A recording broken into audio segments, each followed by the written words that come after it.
Perfecto, gusto de saludarles entonces a cada uno de ustedes.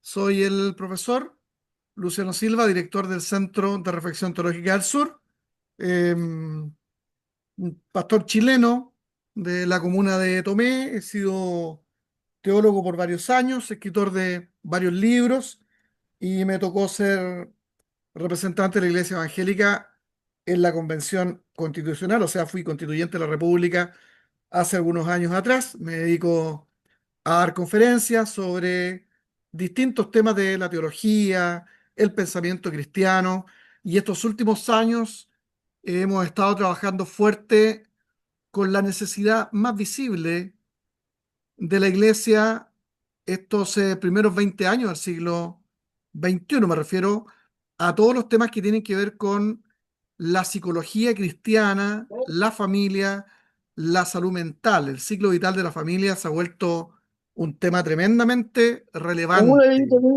Las ¿ya? Ok. iglesias requieren conocer cómo funciona el ciclo vital de la familia, cómo funciona el ciclo vital de la persona humana para ayudarle en su proceso de desarrollo espiritual, dado que la conducta no está solamente influida por temas espirituales.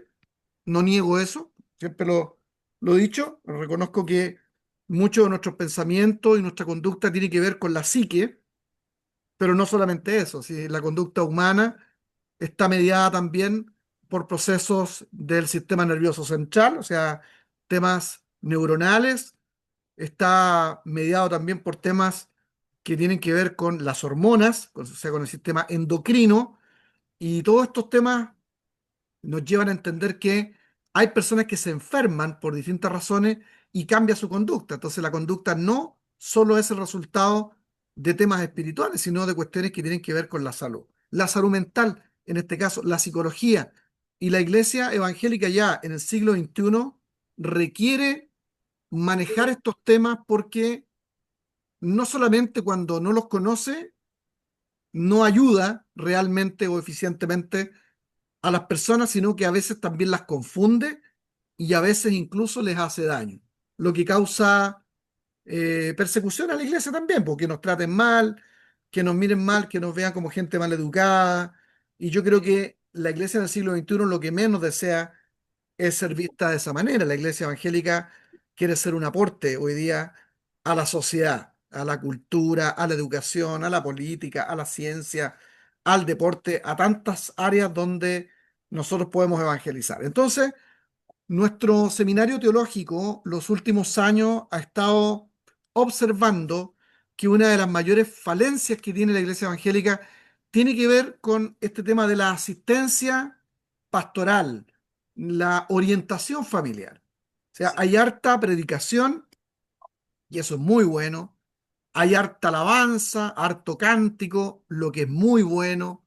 Hay harta unción, deseo de que la gente sane de sus males físicos, y eso está súper bien, pero hay una gran necesidad de preparación en la iglesia en lo que respecta a poder aconsejar a los niños como niños, aconsejar a los adolescentes como adolescentes, darle un consejo al matrimonio como tal, con las necesidades que tiene un matrimonio, darle un consejo a un adulto mayor que es distinto, porque las personas en el diferente ciclo vital en que se encuentran son personas que tienen distintas necesidades, completamente diferentes, y no todo lo soluciona una oración que puede ser muy bien intencionada.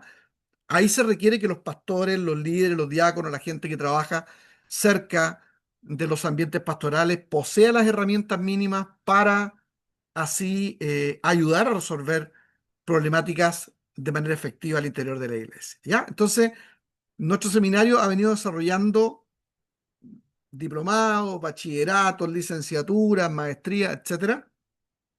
Y estos últimos años hemos estado prospectando fuertemente en el tema de ofrecer diplomas en psicología cristiana pastoral y salud mental.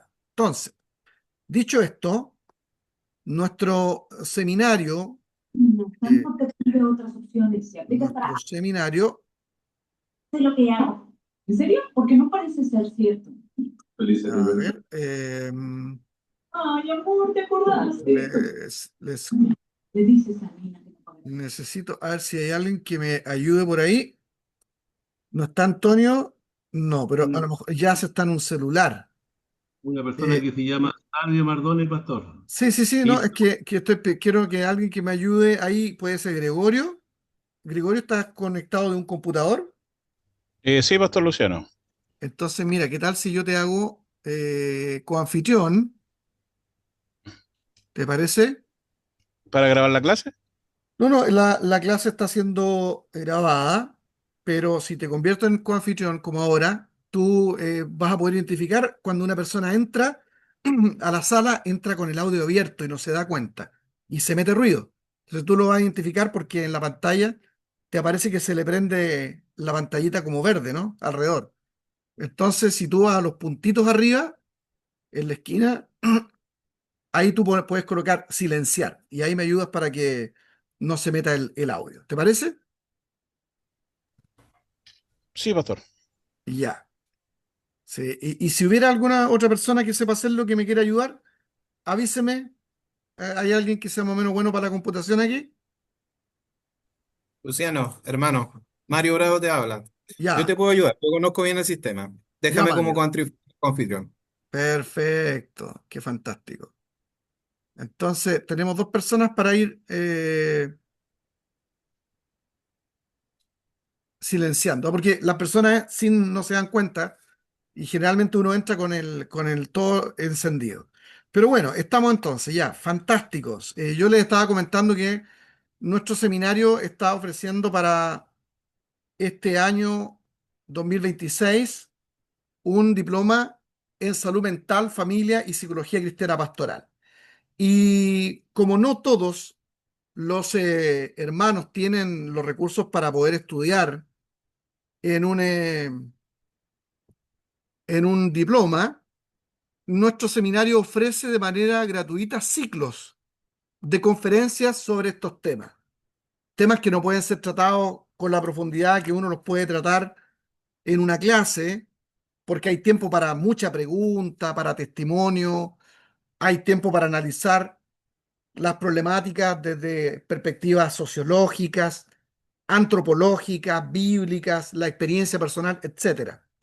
Pero en estos cursos como el que estamos haciendo ahora, que son gratuitos, digamos, podemos por lo menos eh, explicar a grandes rasgos cómo funcionan estas problemáticas y qué herramientas tomar para ir capacitándonos, ir avanzando en este deseo de poder ayudar a nuestra iglesia. Si es que somos pastores, o si es que somos diáconos, o trabajamos en una iglesia, o somos papás, porque los papás hoy día también nos hemos dado cuenta que están muy preocupados de tener herramientas para formar a sus hijos, para poder aconsejar a otras personas.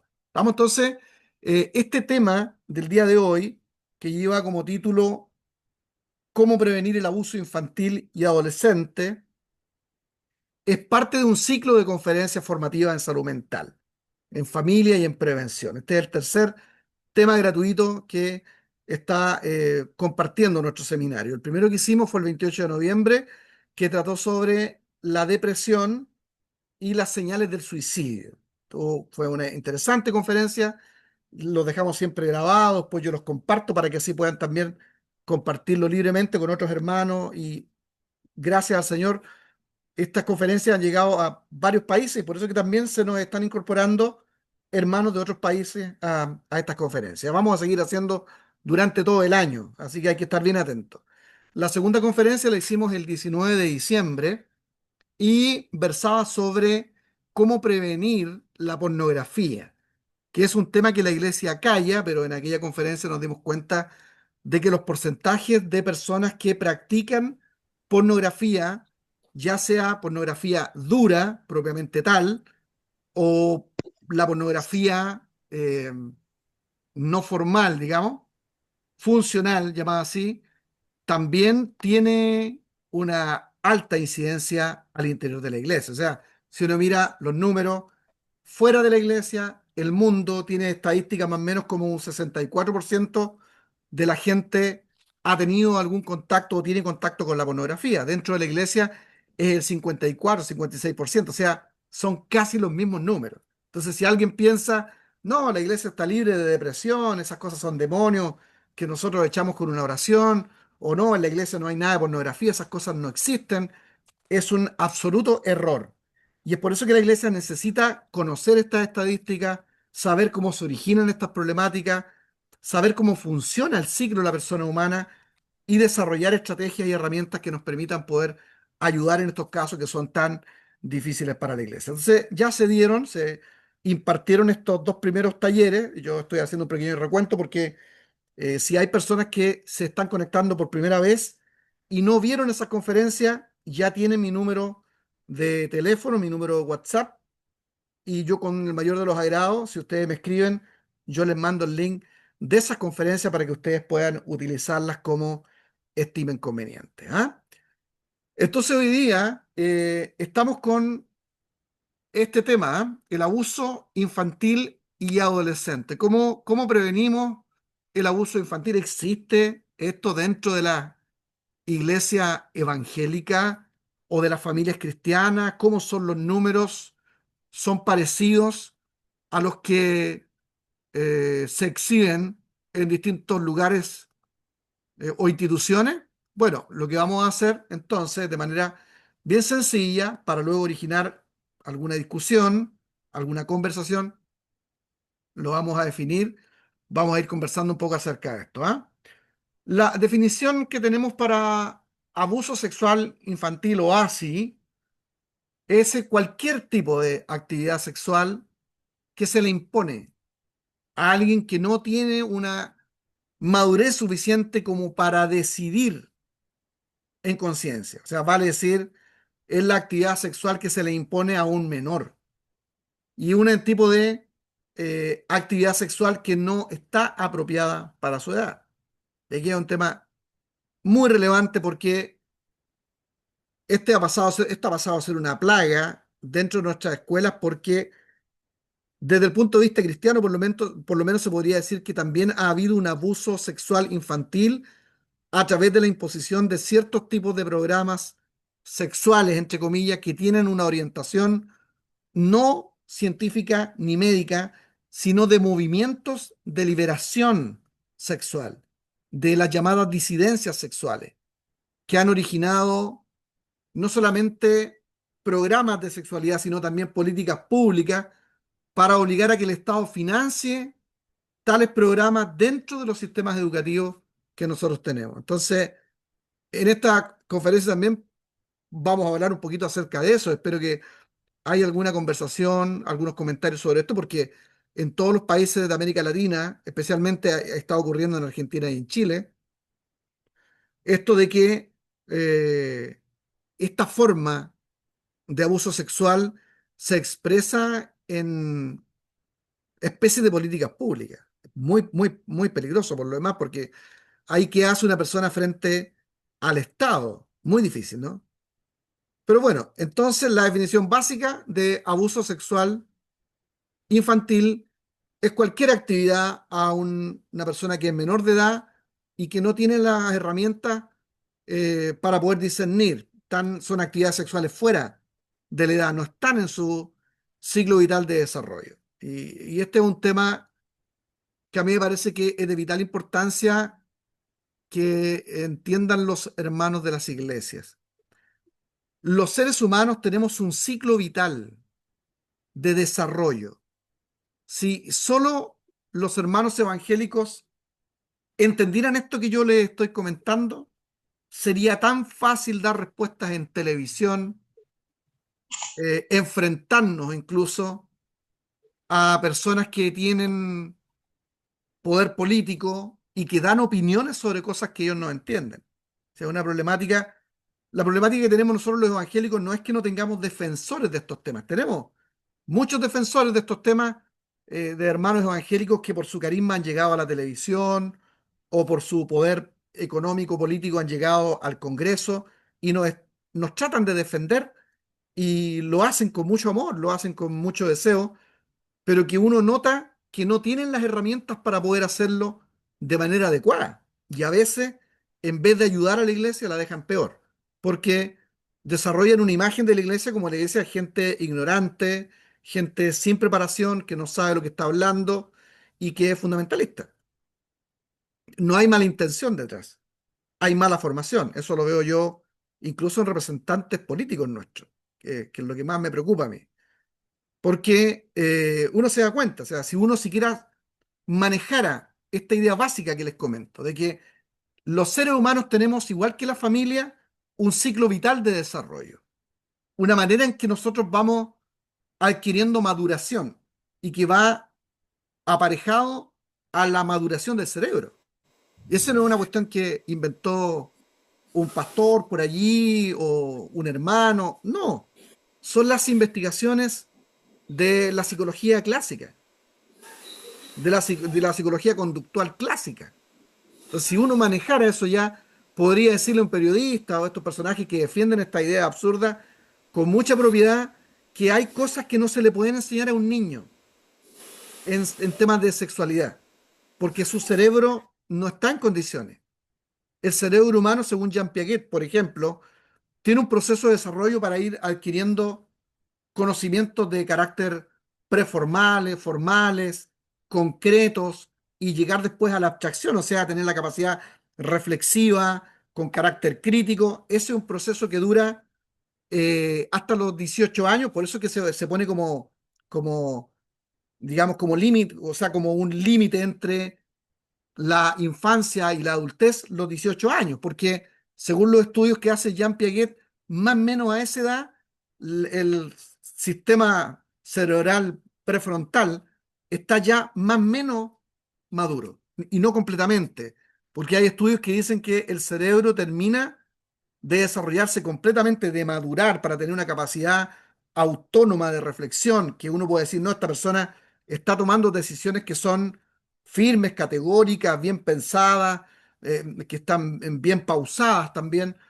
porque su cerebro ya completó su proceso de desarrollo. Eso sucede hasta los 20 y hasta los 25 años. Hay algunos estudios que dicen que hasta los 30 años. El cerebro se encuentra en una capacidad plena que uno podría decir, no, esta persona, mira lo que hizo y lo que decidió en su vida lo hizo, pero con una plena certeza, con todas las herramientas requeridas. Entonces, más bien cuando se trata de abuso infantil, estamos hablando de la imposición de actividades sexuales por parte de un adulto que tiene esas herramientas, que tiene el cerebro ya bien desarrollado, a seres humanos cuyo cerebro no está en un proceso de desarrollo que le permita discernir respecto a decisiones sexuales. ¿Me entienden? Pero no solamente eso, el ser humano tiene un ciclo vital de desarrollo psicosocial, la teoría de Erik Erikson. De eso se aprende mucho en nuestro curso, en nuestro diplomado de psicología cristiana pastoral. Erik Erikson, que tiene la teoría de desarrollo psicosocial, él dice que los seres humanos también se desarrollan en sus interacciones sociales con unas etapas muy marcadas. Y él te muestra las etapas en que se va desarrollando esta forma de relacionarse con el medio que tienen los seres humanos. Entonces, eso no es una cuestión automática. Lo mismo pasa con eh, el desarrollo de carácter moral. Colbert o Lawrence Colbert y Falwell son personajes que se dedican a explicarnos cómo se va desarrollando el cerebro y nuestra capacidad moral también.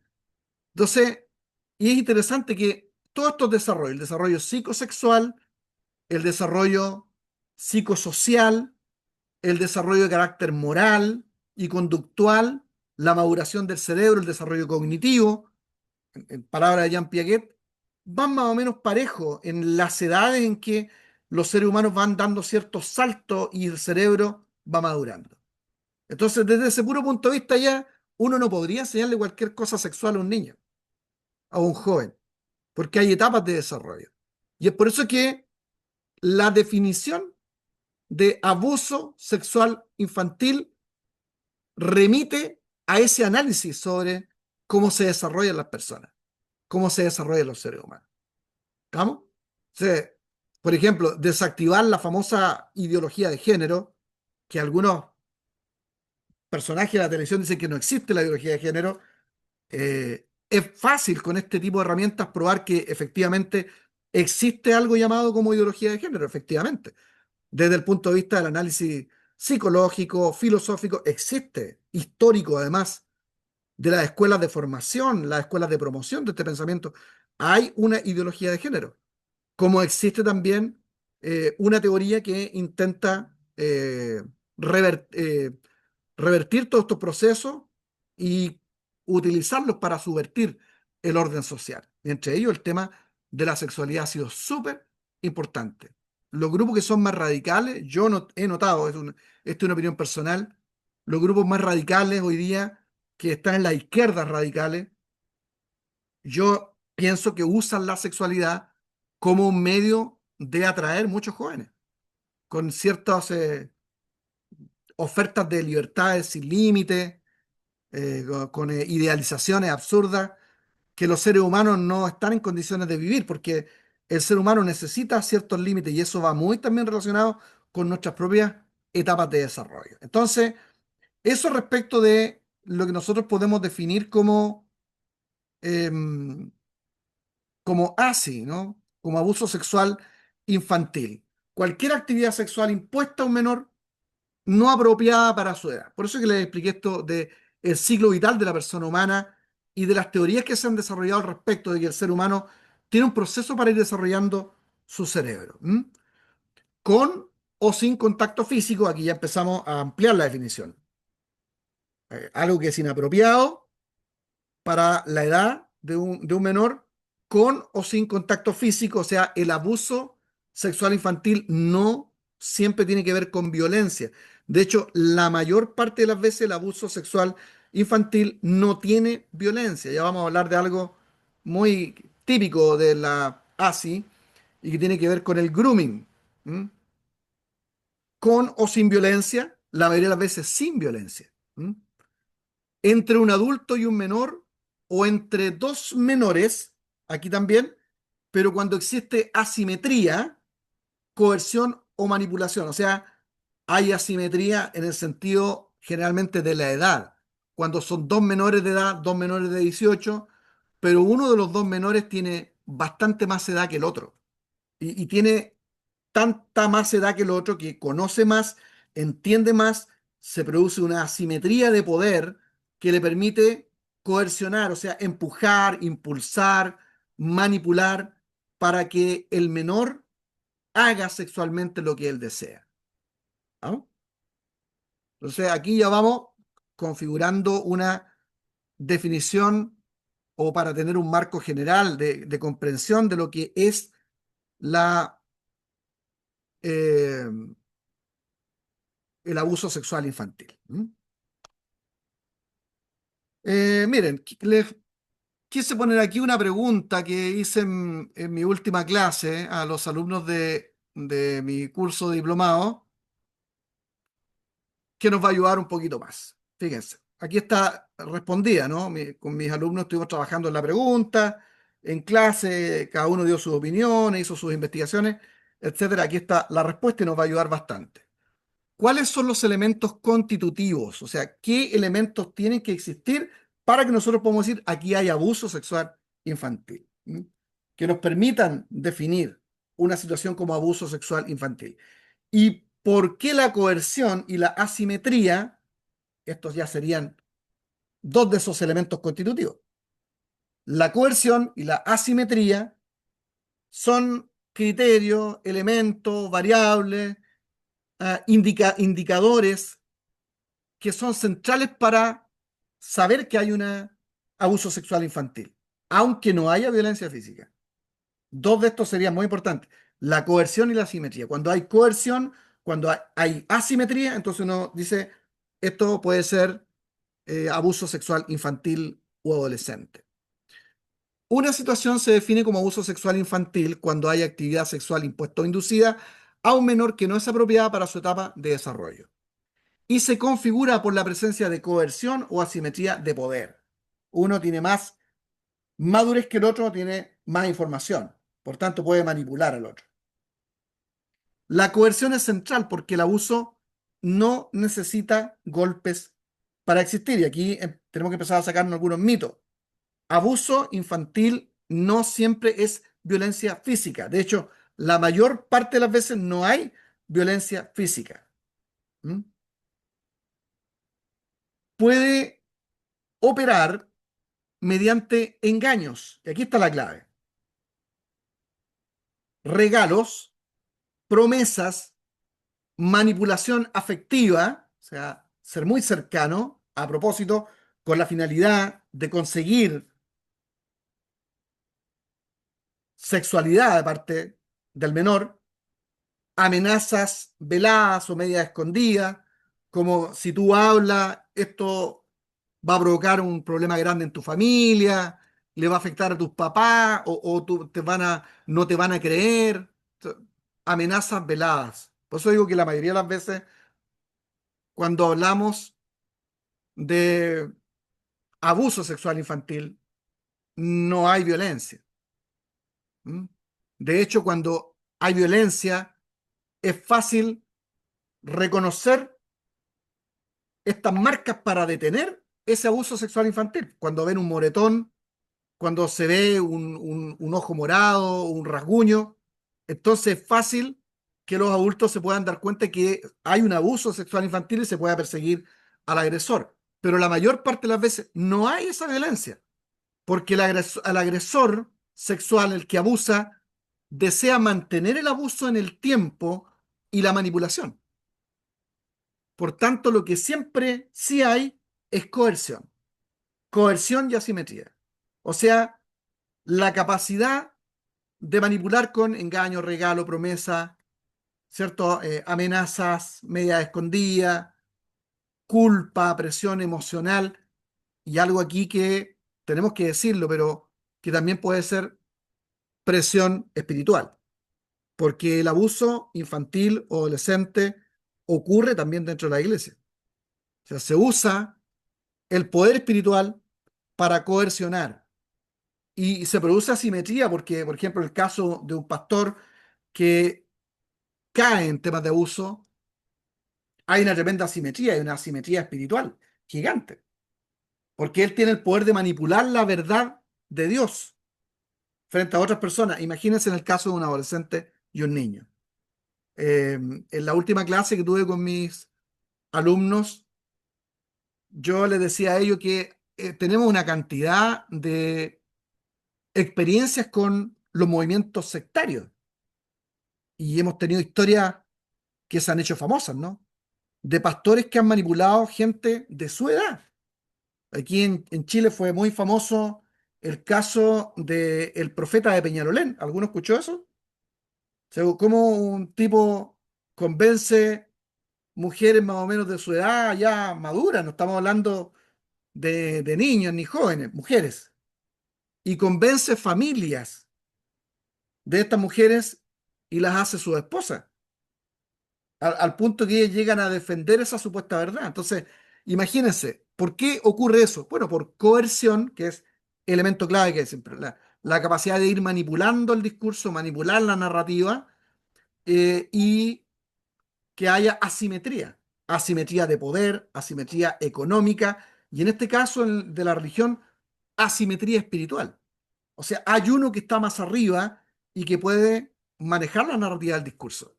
Si lo hace con una persona de la edad adulta, imagínense el poder que tiene un líder que es abusador sobre un adolescente o sobre un niño y una niña. Entonces, aquí hay otro elemento interesante. Coerción y asimetría son indicativos del abuso infantil. No necesariamente la violencia, porque hay gente que dice, no, que si acá no hemos visto que no se le ha pegado a nadie se le pegó, no se le obligó. No, no, no. El uso de la coerción y la asimetría son los elementos que nos permiten identificar si estamos frente a un abuso sexual infantil o de un adolescente. ¿Mm? Bueno, así respondimos la pregunta en clase de nosotros ese día. La asimetría es central porque el niño o adolescente puede acceder externamente, pero no en igualdad. Hay diferencia de edad, hay diferencia de autoridad, hay diferencia de fuerza, de dependencia. A veces en las casas, cuando los abusadores son los papás o los tíos, a veces no solo el poder simbólico del que está más arriba, que tiene la autoridad, sino también de una dependencia económica, porque se requiere estar cerca del agresor porque el agresor es el que mantiene la familia, por ejemplo. ¿Mm? En síntesis, hay manipulación y desigualdad de poder, hay abuso, aunque no haya violencia visible. Esto obliga a mirar la dimensión eh, o la dinámica relacional, no solo el acto. ¿Mm? Ok, entonces, resumen de esa parte. Elementos constitutivos del abuso sexual infantil, coerción. Eso es uno. La mayoría de los agresores no usan fuerza física, sino persuasión gradual. Y eso se ha investigado profundamente estos últimos años, porque ha habido un vuelco muy grande del mundo de la salud y del mundo de la policía sobre el tema del abuso infantil y adolescente, y se ha acuñado este término, el grooming, porque es lo que usa mayormente el abusador, no el golpe, porque el abusador lo que quiere es mantener el tema en secreto y pasar la mayor cantidad de tiempo abusando hasta que pase el tiempo y el menor cumpla la mayoría de edad para tener la justificación de decir no, que lo hizo por su propia voluntad. ¿Vamos? Entonces, el grooming, ya vamos a ver el tema del grooming, es la herramienta más usada por los agresores, no la fuerza física. La asimetría, bueno, dijimos la diferencia de edad, de fuerza, autoridad, madurez, experiencia, poder espiritual, el poder en las relaciones. Y a veces esta asimetría ocurre entre dos menores incluso, que puede ser menor de 18 años, pero mucho más grande que el otro menor. ¿Mm? Si uno tiene más edad, poder, fuerza o conocimiento sexual. Y así se ha hecho esta definición. Permite entender con bastante claridad de qué estamos hablando cuando nos referimos a un abuso sexual infantil. El grooming, vamos a eso. ¿Por qué el grooming es considerado hoy la principal estrategia del abusador sexual infantil? ¿Y en qué se diferencia de la idea tradicional de ataque violento? Ya algo hemos dicho. Estoy usando un poquito de pedagogía y didáctica para que nos grabemos bien los conceptos. El grooming es la estrategia principal porque la mayoría de los abusadores busca, como les dije hace un rato, acceso sostenido. No quiere tener acceso carnal al cuerpo de un menor. Una vez lo que quiere es mantener esta relación. Y por eso es que busca la impunidad y construir una relación de confianza. No hay violencia que se pueda ver. No irrumpe como algo súbito, sino como un proceso. El agresor, ¿qué es lo que hace? El que practica el grooming o usa el grooming, observa, busca las debilidades, lo vulnerable. Si los niños están más solos, más lejos de los papás, papás menos preocupados, con más problemas económicos, con problemas familiares, el abusador va observando eso y va desarrollando una estrategia. Se gana la familia, normaliza el contacto. O sea, yo soy alguien cercano, yo tengo el derecho a estar ahí, se va validando. Introduce juegos, cruza los límites de a poquito, instala secretos. Este otro tema, el abusador siempre tiene secretos con el abusado. Y luego le controla con el miedo y con la vergüenza, cuando han ocurrido los hechos. Fue culpa tuya, si tú dices le va a ir mal a tu familia, ¿por qué no lo dejamos hasta aquí? Si no, a los dos nos agradó esto, nuestro secreto. Ese es el fin del que hace grooming. El ataque violento, por otro lado, deja señal inmediata y favorece la denuncia. En cambio, el grooming confunde, porque parece cariño, hasta amor puede ser disfrazado como amor por parte del que es abusador. No, esto es amor lo que nosotros tenemos. Y por eso logra que la víctima no identifique lo ocurrido como abuso hasta que pasan muchos años. Y durante mucho tiempo, los abusadores pasaron impunes, pero gracias a Dios, podemos decir que estos últimos años la legislación en la mayoría de los países ha avanzado mucho en torno al tema del abuso para poder castigar a los personajes que han hecho abuso y que no usen esto de que ya tienen la mayoría de edad. Ya vamos a ver cómo funciona la legislación. Pero antes de eso, ¿qué es lo que no es qué es lo que no es abuso sexual infantil? La exploración sexual espontánea. Cuando dos menores de una edad parecida están tratando de conocer, están explorando sexualmente, eso no es abuso sexual infantil.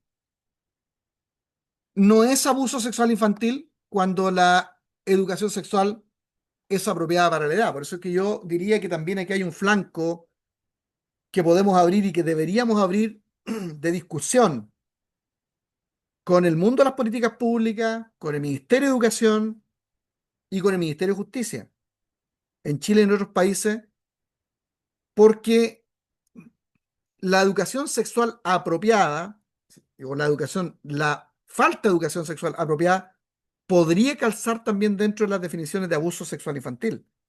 Y yo, personalmente, eso me hago cargo de lo que yo estoy diciendo. Yo creo que ciertas formas de lógica de enseñanza sobre la sexualidad podrían calzar como abuso sexual infantil, porque se les está imponiendo una norma y una forma de entender la sexualidad que no es acorde con las etapas de desarrollo de los niños y los adolescentes. ¿Desde la perspectiva de quién? ¿Mía? No. Desde la perspectiva de Piaget, desde la perspectiva de Erik Erikson, desde la perspectiva de Sigmund Freud, desde la perspectiva de Colbert, de Forward, de los grandes estudiosos del ciclo vital humano y de la familia. O sea, aquí hay otro tema interesante que sería re bueno abrir un flanco de discusión con personas que estén preparadas y que tengan la capacidad de mover audiencia en políticas públicas.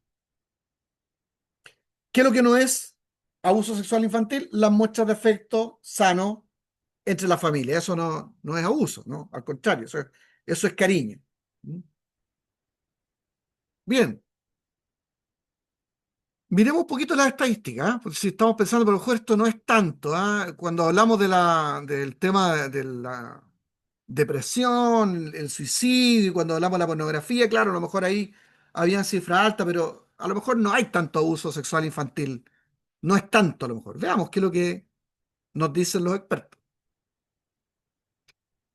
Primero, este concepto de que no pasa nada es un concepto que abunda dentro de la iglesia, de que creen que en su iglesia no ocurren estas cosas, porque hay harta alabanza, hay harta oración, hay harta devoción, pero las evidencias muestran lo contrario. Lo mismo que nos pasó cuando investigamos sobre la problemática de la pornografía o de la depresión, los números dentro de la iglesia son muy parecidos a los de fuera de la iglesia. Y es por eso que la iglesia tiene que preocuparle estos temas, tiene que preparar a su gente. Una de cada 5 niñas, una de cada 5 niñas y uno de cada 7 niños varones va a sufrir abuso sexual antes de los 18 años. Eso es así. Es mucho. Si hay uno, es terrible que le pase a un niño o a una niña. Si usted tiene 10 niños en la iglesia, para que usted entienda la estadística, si usted tiene 10, su iglesia tiene 10 niños en la escuela dominical, entonces 2 de esas niñas van a tener un abuso sexual antes de los 18 años. Terrible, ¿no? Dos niñas abusadas de 10 que hayan en una iglesia. Yo podría preguntar aquí, ¿cuántos de los que están aquí logran ver más niños en su iglesia? Es muy serio. El 80% de los casos de abuso sexual infantil ocurren dentro de la familia. Dentro de la familia. Y se comete por alguien cercano y de confianza. Tíos, hermanos, primos, personas de asistencia frecuente al hogar. El 80% de los casos es gente muy cercana. El 86% de los abusos no se van a denunciar, no se denuncian. Lo que trae mucho dolor a la víctima, porque no se denuncia. Y aquí uno de los temas de por qué como seminario estamos dando esta conferencia, impartiéndola, porque nosotros tenemos la convicción de que esto debe denunciarse, hay que denunciarlo, que es labor de la Iglesia, del Reino de Dios, denunciar esto y no confundirlo con perdón. Que aquí hay una confusión dentro de la Iglesia, lo que yo noto como profesor, como pastor evangélico, que se confunden entre perdón y justicia. Hay una confusión ahí respecto a estos dos elementos. No, es que hay que perdonar, vamos a dañar a una familia entera si denunciamos. Bueno, aparte, nos vamos a dar cuenta que si no denunciamos vamos a incurrir en un delito hoy día, porque este tema está penalizado en la mayor parte de los países que nosotros conocemos. Ya está penalizado. El no denunciar. O sea, es una obligación denunciar, ya lo vamos a ver. Pero aún así el 86% de los abusos no son denunciados. ¿Ya? Hay mucha impunidad. La mayoría de los agresores preparan a la víctima a través del grooming, lo que acabamos de decir. Van ganándose la confianza, van entrando, regalan cosas, tienen favoritismo con la víctima. Aquí usted ya tiene que empezar a, como decimos en Chile, a parar la antena, así decimos en Chile. Usted tiene que parar la antena en la radio rápido. Si ve que hay un líder que tiene preferencias con ciertos niños, no, es que cómo va a estar pensando mal, Pastor Luciano. Sí, tiene que pensar mal. Si hay preferencias, regalos, eso debe ser una alarma. No, eso no se hace. De hecho, esas cosas se enseñan a no hacerlas en la escuela dominical. Un profesor de escuela dominical, algún líder que trabaja con niños, con adolescentes, no puede tener favoritismos con algunos de ellos, o dar regalos, o tener ciertas libertades que son diferentes con los otros, con el resto de los otros adolescentes o niños. Ujú. La víctima no es atacada de inmediato, es estudiada por el que usa el grooming, porque va ganando espacio, confianza.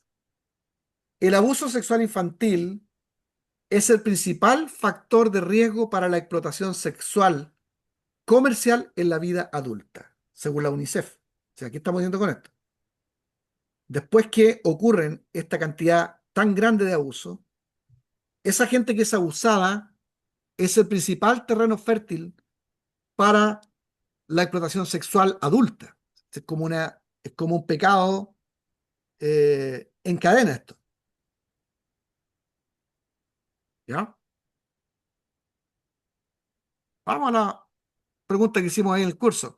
¿Qué factores explican que la mayoría de los casos de abuso sexual infantil no se han denunciado? ¿Y cómo ese silencio impacta en la continuidad del abuso? Terrible, ¿no? Aquí vamos a ver. La no denuncia se explica por varios factores que se potencian.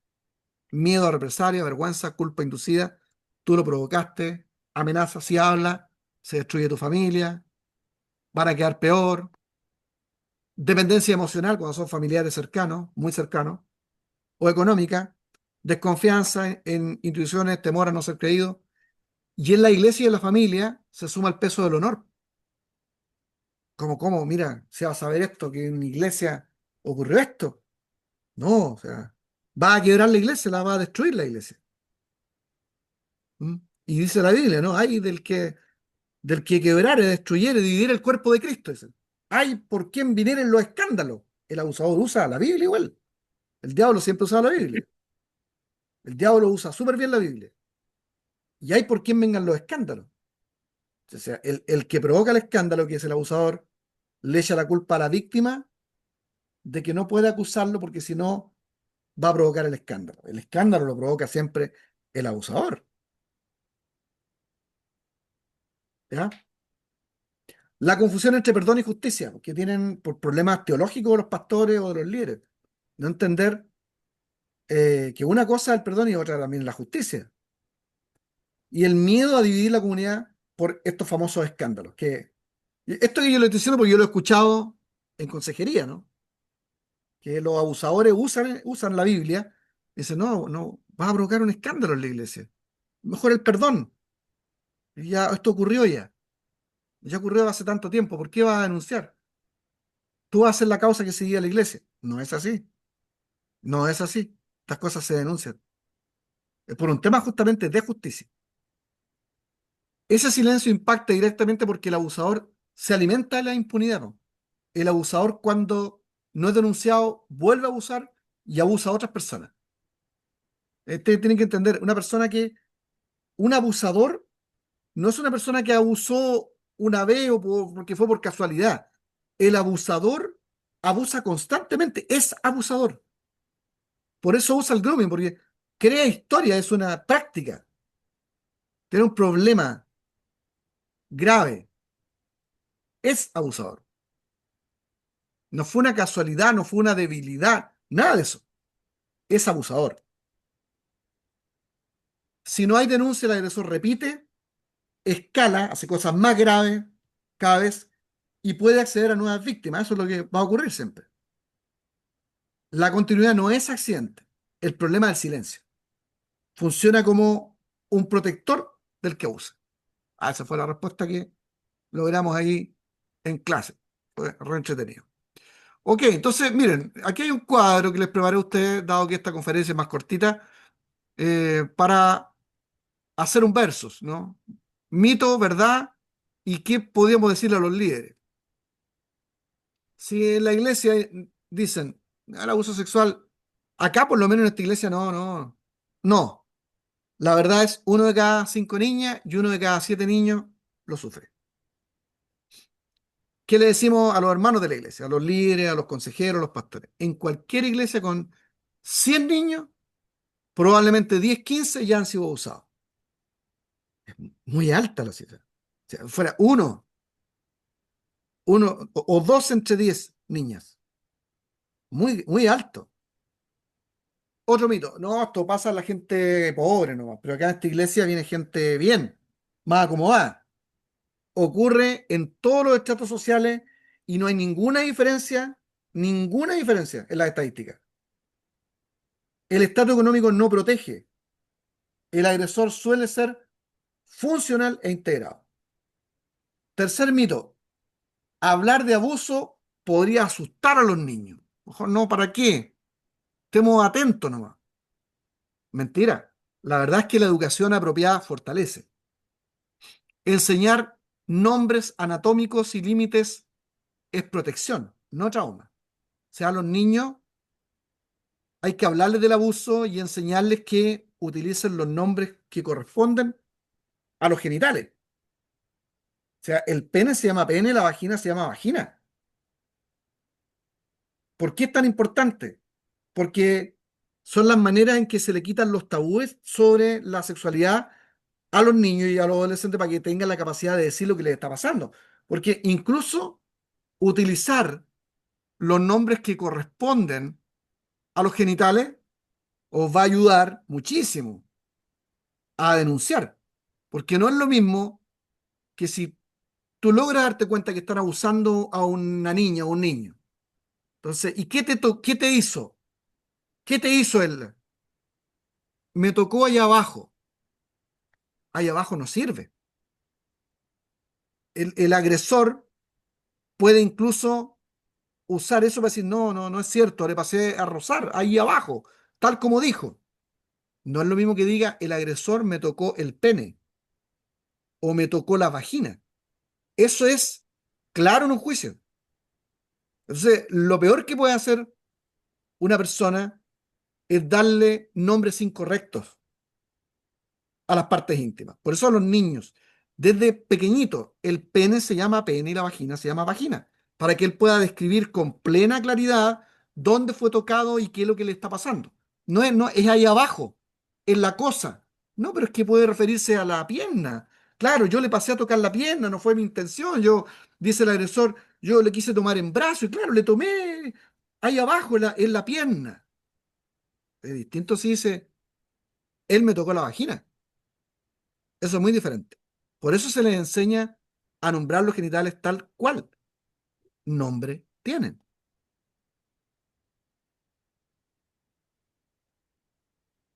Vamos, sigamos con este verso, ¿sabes? El agresor siempre es un desconocido, hay que tener mucho cuidado con la gente nueva que llega a la iglesia o a la casa. No, la verdad son 80% personas cercanas que uno probablemente conoce.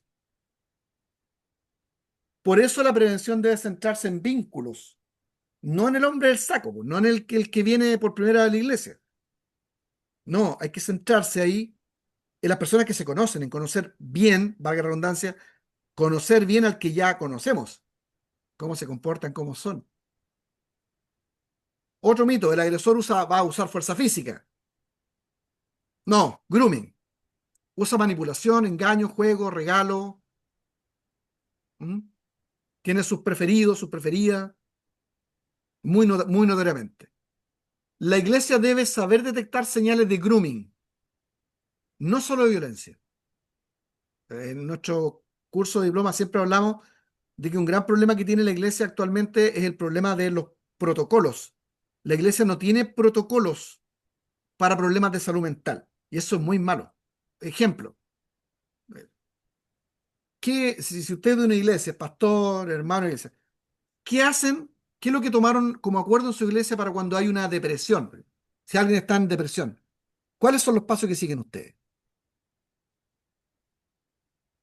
¿Cuáles son los protocolos de la iglesia a la que usted va para problemas si hay una persona que tiene pornografía, uso de pornografía? ¿Cuál es el protocolo? ¿Qué van a hacer? ¿Cuál es el protocolo de la iglesia X aquí presente? Que tienen, en el caso que hubiera un abuso infantil, ¿qué van a hacer? Las iglesias no tienen protocolo de nada. Muy irresponsable. Perdón que les diga, no ustedes, porque ustedes están conectados. A ustedes les gusta estudiar, por eso están aquí, tienen todo el respeto. Pero yo estoy sorprendido de la falta de responsabilidad que tienen pastores y líderes hoy en el siglo XXI, iglesias grandes. No tienen protocolos para estas cosas. ¿Qué van a hacer si hay un abuso al interior de la iglesia? Denunciar, pues, carajo. Hay que denunciarnos, ¿no es cierto? Y, y- Ah, y la pero vergüenza no es para la iglesia, la vergüenza es para el tipo que así abusó es. de un menor y hay que condenarlo. Muy bien, muy bien. Y eso lo va, y ojo, ojo que, gracias. Y no solamente eso, porque hay que tener protocolos.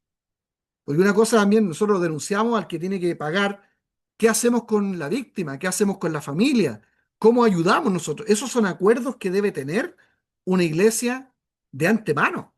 Eso es muy importante. Y es por eso que las iglesias deben introducir capacitaciones que tengan que ver con estos temas, po.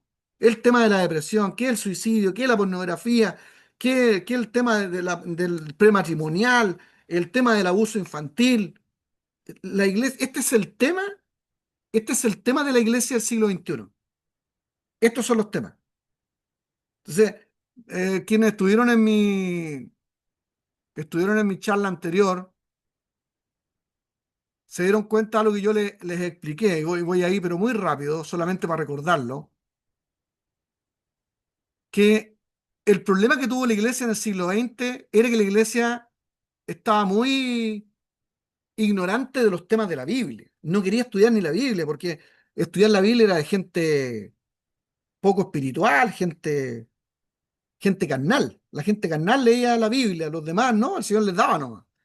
Y nos costó 100 años convencer a los hermanos líderes pastores que alguien que predica, que enseña que el pastor tiene que estudiar la Biblia, tiene que conocer el Pentateuco, los evangelios, tiene que saber algo sobre el Apocalipsis, sobre las cartas de Pablo, etcétera.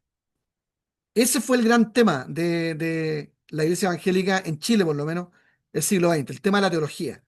Pero hoy día se suma, producto de todas estas cuestiones de salud mental y relaciones humanas, el tema de la responsabilidad del acompañamiento pastoral y la psicología clínica, que son los temas que estamos abordando nosotros por lo menos como seminario.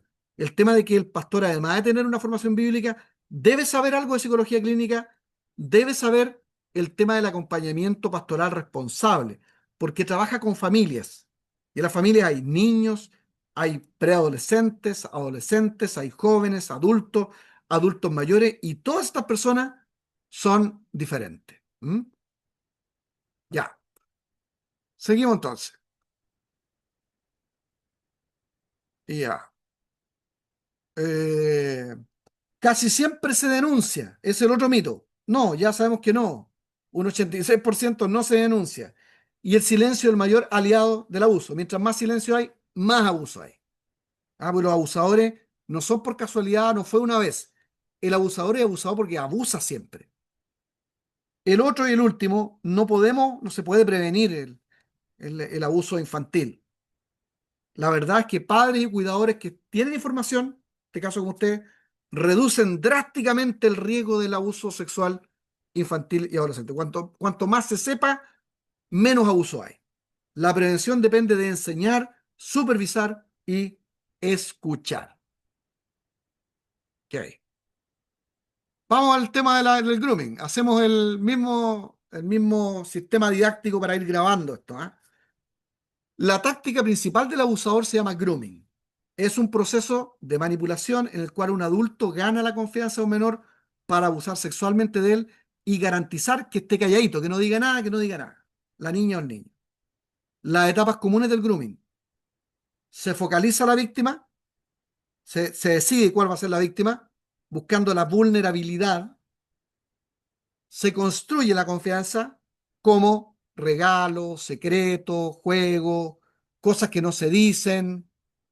Se aísla gradualmente al menor para poder acceder a él y se introduce el contenido sexual disfrazado de juego. Se normaliza después del abuso, se abusa una vez y se le da carácter de normal. Esto es normal, este es el juego de ellos dos. Y silencio mediante amenazas o manipulación emocional. Los líderes deben tratar cualquier, y aquí hay un consejo muy bueno para ustedes que trabajan en la iglesia. Los líderes deben tratar cualquier relación de adulto-niño, adulto-adolescente, con una bandera roja, siempre. La relación que hay entre un adulto y un niño o un adolescente siempre es bandera roja cuando hay secretos entre ellos, regalos, preferencia, tiempo a sola o privilegios especiales. Ahí usted tiene que parar la antena. ¿Vamos? Bien, ¿qué dice la ley chilena sobre denunciar el abuso sexual infantil? En Chile, nuestra legislación dice que cualquier persona puede denunciar, y yo quiero decirle algo, ahora esto cambió. Ahora la legislación dice que toda persona adulta que presencia o sabe de un abuso sexual infantil debe denunciar, está obligada a denunciar. Si no lo hace, es cómplice del abuso. La denuncia se puede hacer directamente en Carabineros, la PDI, la Fiscalía o a los tribunales de familia. Estas 4 instancias. En las 4 instancias da lo mismo.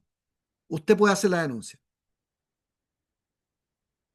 No se exige ser familiar ni tener pruebas. Basta la sospecha razonable. ¿Por qué se hace de esta manera? Porque la legislación considera que nadie se va a atrever, por ejemplo, a levantar una calumnia tan fácilmente porque si se descubre que es una calumnia es muy grave haber calumniado también a alguien por un abuso que no ha cometido. Entonces, si hay sospecha razonable, cualquier persona no solo puede, sino que debe denunciar. ¿Quiénes están obligados a hacerlo ahora? Bueno, yo, como les digo, la ley dice que todos ahora, pero en especial, situación, según el artículo 200 del Código Procesal Penal y leyes especiales, los que deben hacerlo, sí o sí, no se salvan de ninguna manera si se quedan callados, profesores, directivos y trabajadores de establecimientos educacionales están obligados a denunciar. Funcionarios públicos, trabajadores de la salud, esto incluye los que trabajan con el cuerpo humano y con la mente, los psicólogos también, tienen la obligación de denunciar. Ministros de culto, sacerdotes y pastores. y cualquier persona que tenga un niño bajo su cuidado. Y la ley dice que si alguien incumple y no denuncia, sabiendo, teniendo razones fundadas, constituye omisión y eso es un delito. Entonces, ojo que los pastores aquí, ya con la legislación actual chilena, no se salvan. Si un pastor sabe algo y se queda callado porque le va a venir un escándalo a la iglesia, porque va a afectar a una familia, que diezma ahora, pastor, hermano diácono, déjeme decirle que se puede meter en un lío gigantesco, porque pasa a ser cómplice por omisión. Es una obligación de denunciar un abuso sexual infantil. Esta cosa de el secreto de confesión no opera para el tema de abuso sexual infantil, según la legislación en la mayor cantidad de países del mundo y en Chile. Hasta los sacerdotes están obligados, que antes estaban con el tema del el secreto de confesión, etcétera. Hoy no. El abuso sexual infantil, no. Tienen que denunciar. ¿Cuándo prescribe? Fíjense, y aquí hay unas cuestiones re interesantes porque se van a dar cuenta que el tema es delicado, de verdad delicado. ¿Cuándo prescribe el abuso sexual infantil? O sea, ¿cuándo ya no pueden perseguir a un abusador? Bueno, fíjense, vamos a clasificarlo por el tipo de delito, ¿eh? Si hay una violación contra un menor de 14 años, una violación, o sea, ya hay penetración, hasta 20 años después de que este niño que fue violado haya cumplido 18 años.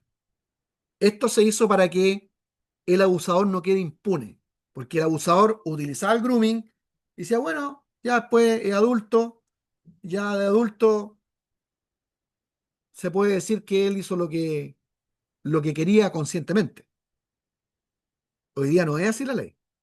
La ley dice que si un niño fue violado con menos de 14 años, cuando cumple 18 años, en este caso tiene 20 años para denunciar. O sea, el delito prescribiría a los 28 años del niño violado. Perdón, a los 38. Que son 20 después de los 18. ¿Sabía eso? Si una niñita fue violada y tiene 37 años, puede denunciar al violador. Hoy día mismo. Y si una niñita o un niñito recibió abuso sexual, que no es lo mismo que violación, recibió tocaciones, la desnudaron, qué sé yo, esas cosas, la obligaron a hacer cosas sexuales que no son necesariamente penetración, tiene 10 años desde los 18, si no hubo penetración.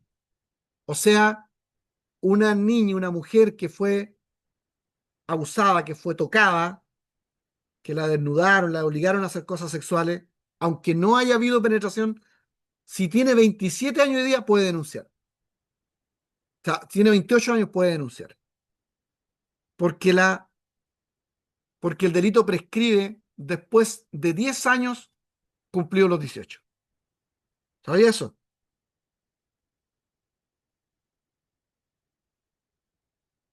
¿Ya? Eso es muy importante.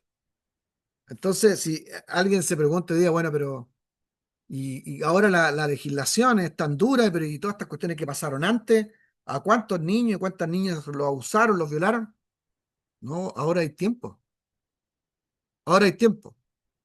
Hasta los 38 años para una violación y hasta los 28 por tocaciones y prácticas ya sexuales. No estamos hablando de juegos, de niños, adolescentes que juegan. Yo recuerdo que en la época cuando éramos niños, por las malas enseñanzas que había en los colegios en ese tiempo, los niños se tocaban, se hacían bromas entre ellos, burlándose el uno del otro. No estamos hablando de eso.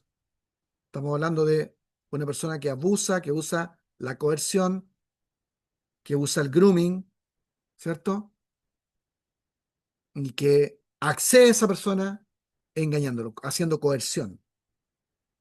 la persona que fue objeto de eso tiene hasta los 38 años para denunciar, si es penetración. Y si no hubo penetración, hasta los 28.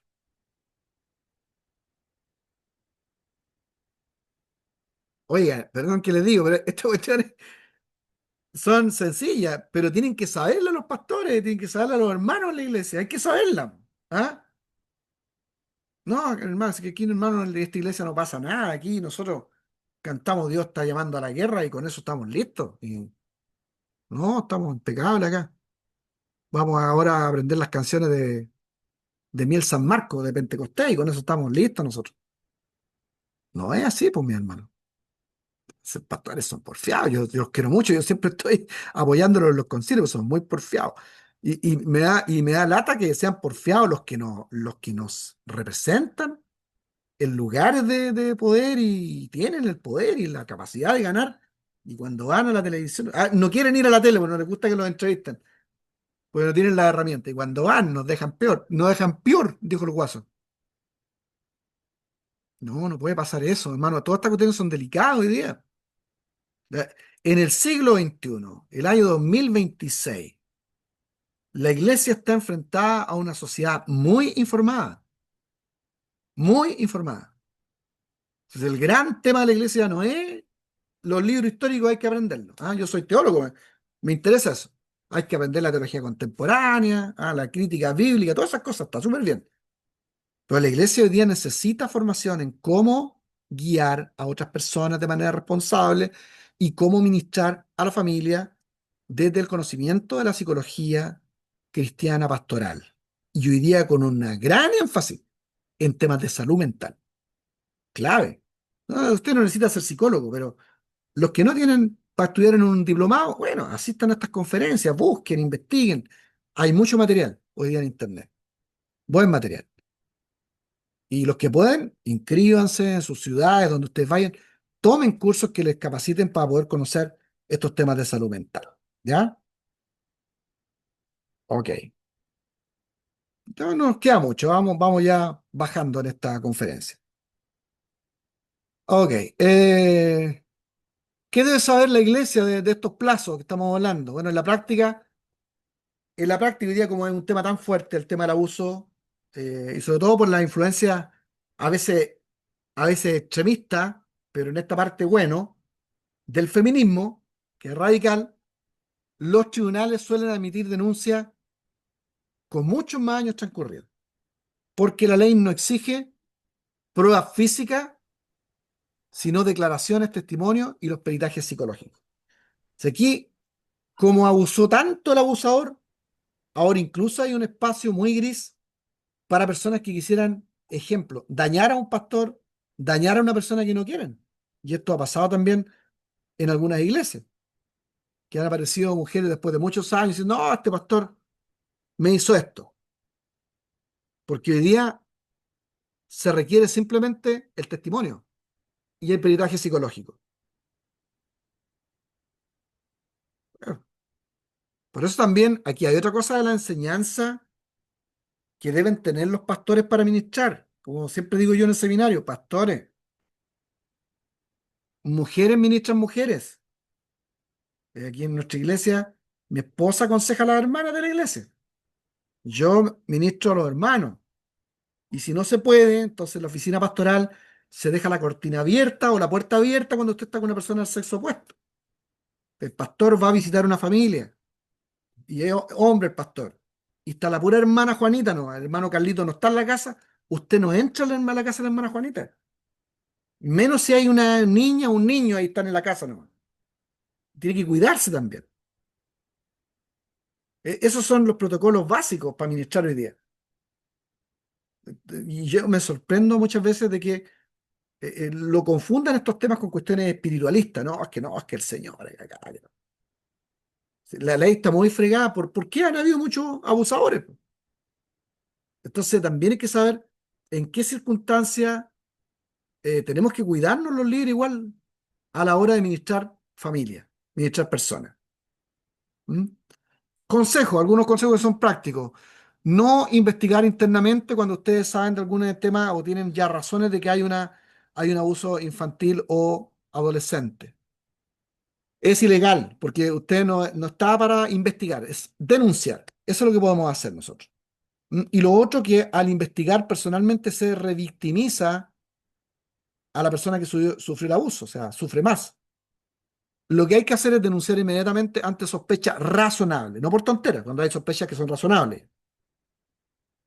Guardar registro de lo informado, fecha, hora, quién habló, qué dijo. Y nunca decir, sobre todo delante de la víctima, esperemos a ver si es verdad, porque no se le pone en duda a una persona que ha sido abusada, porque da signos claros de que ha sido abusada. No, no, es que sabe que no vamos a arruinar la reputación del hermano o de la hermana que se le está diciendo que abusó, tampoco. O hablemos primero con el que se le acusó, tampoco. El silencio institucional, o sea, una iglesia puede constituir encubrimiento sancionado penalmente. Por eso, o sea, le estoy diciendo, porque eso es lo que dice la ley. Y si usted hace lo contrario, puede arriesgar pena. Para esto existe legislación.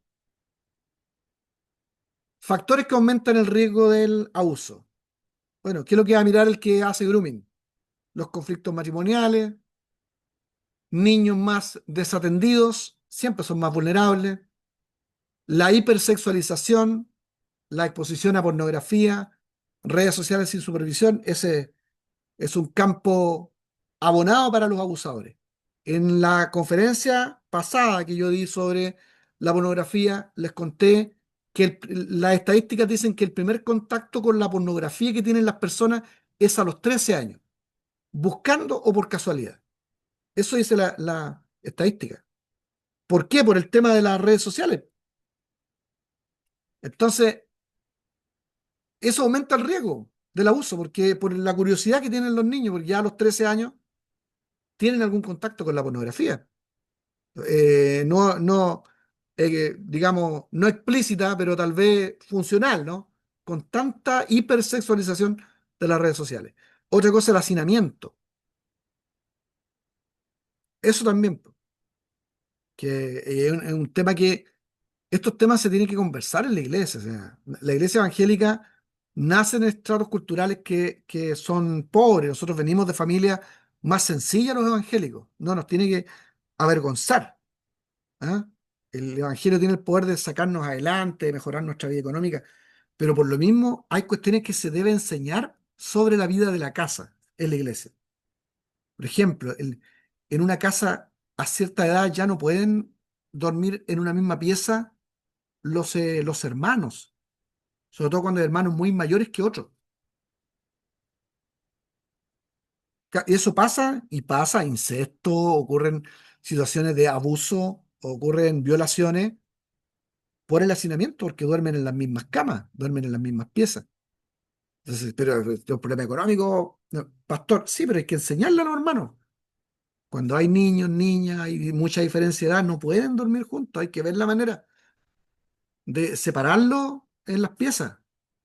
El hacinamiento también es un terreno abonado para el abuso. Y también a veces no para el abuso, sino para las equivocaciones. Sí, pues, no existe incesto tampoco, no hay, no se da. Se da, pues claro que se da, y los porcentajes también son altos. Si los que van a estudiar conmigo en el diplomado o han estudiado conmigo saben, manejan cifras. O sea, el nivel de incesto también es grande. Y ha aumentado mucho con la hipersexualización también, pues.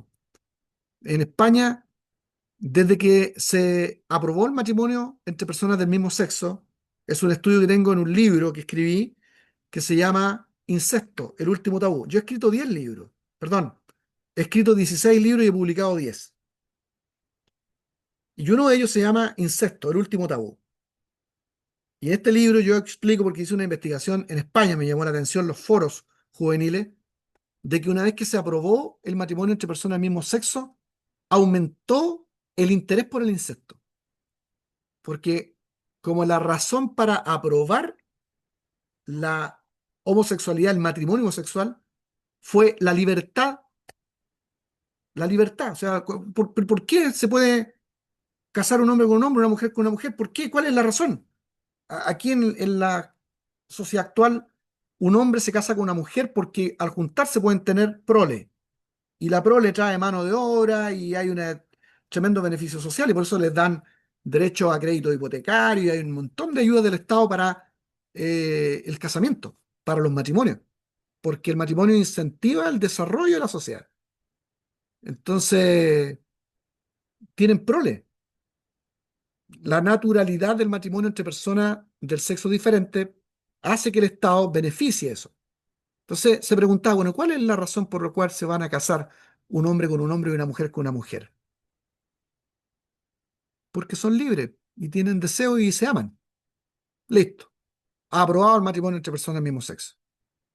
Y ahí aparece el que tiene la intención del incesto. Y dice, bueno, nosotros también somos libres con la hija, con el papá. Y somos mayores. Y yo ya no tengo 18, tengo 20. Y mi papá tiene 40. Pero somos libres, po. Y también nos amamos. Ah, no, pero es que no. Es que ahí sí que no. Pero si no era la libertad y el amor, nosotros nos amamos. No es que ustedes al juntarse pueden tener una guaguita que tenga enfermedades. Sí, pero nosotros somos grandes, vamos a usar métodos preservativos. Y aumentó la incidencia y hoy día se discute mucho y se habla como algo normal el insecto en muchas partes de España.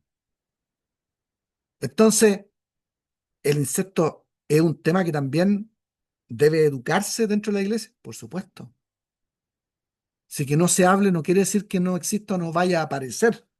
Entonces, más que nunca hoy los pastores, las pastoras, los líderes, gente preparada. ¿Por qué? Porque no es solo el tema teológico, bíblico, es el tema del acompañamiento a la familia y el tema de la psicología clínica.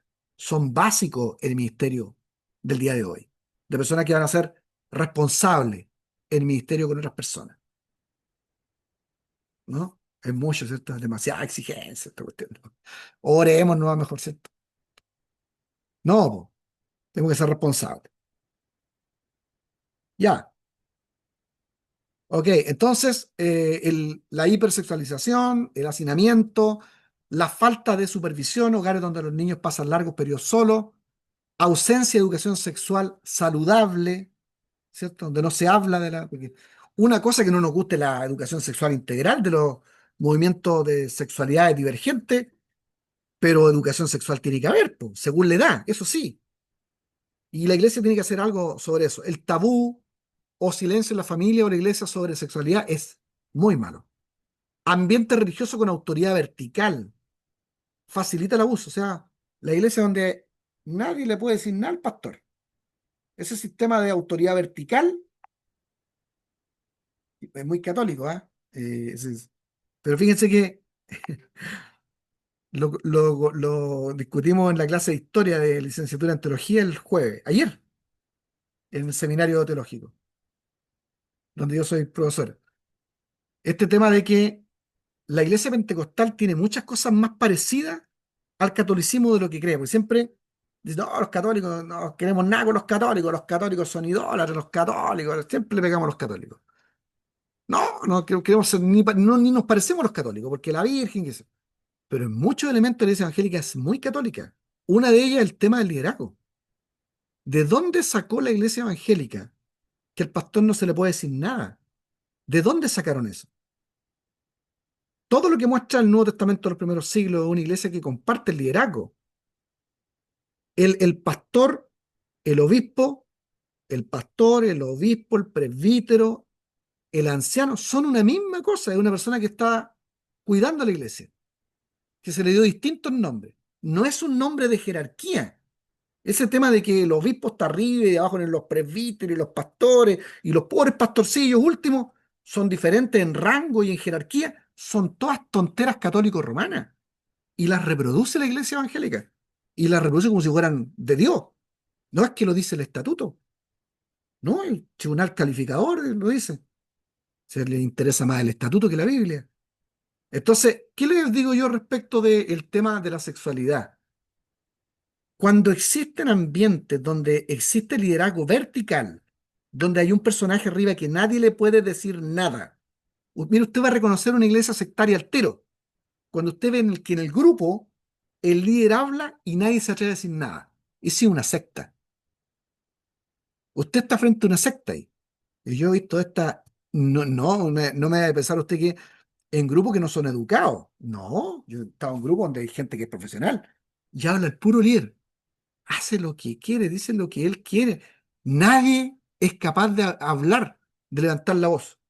Esos ambientes de liderazgo vertical se prestan para el abuso. Primero espiritual.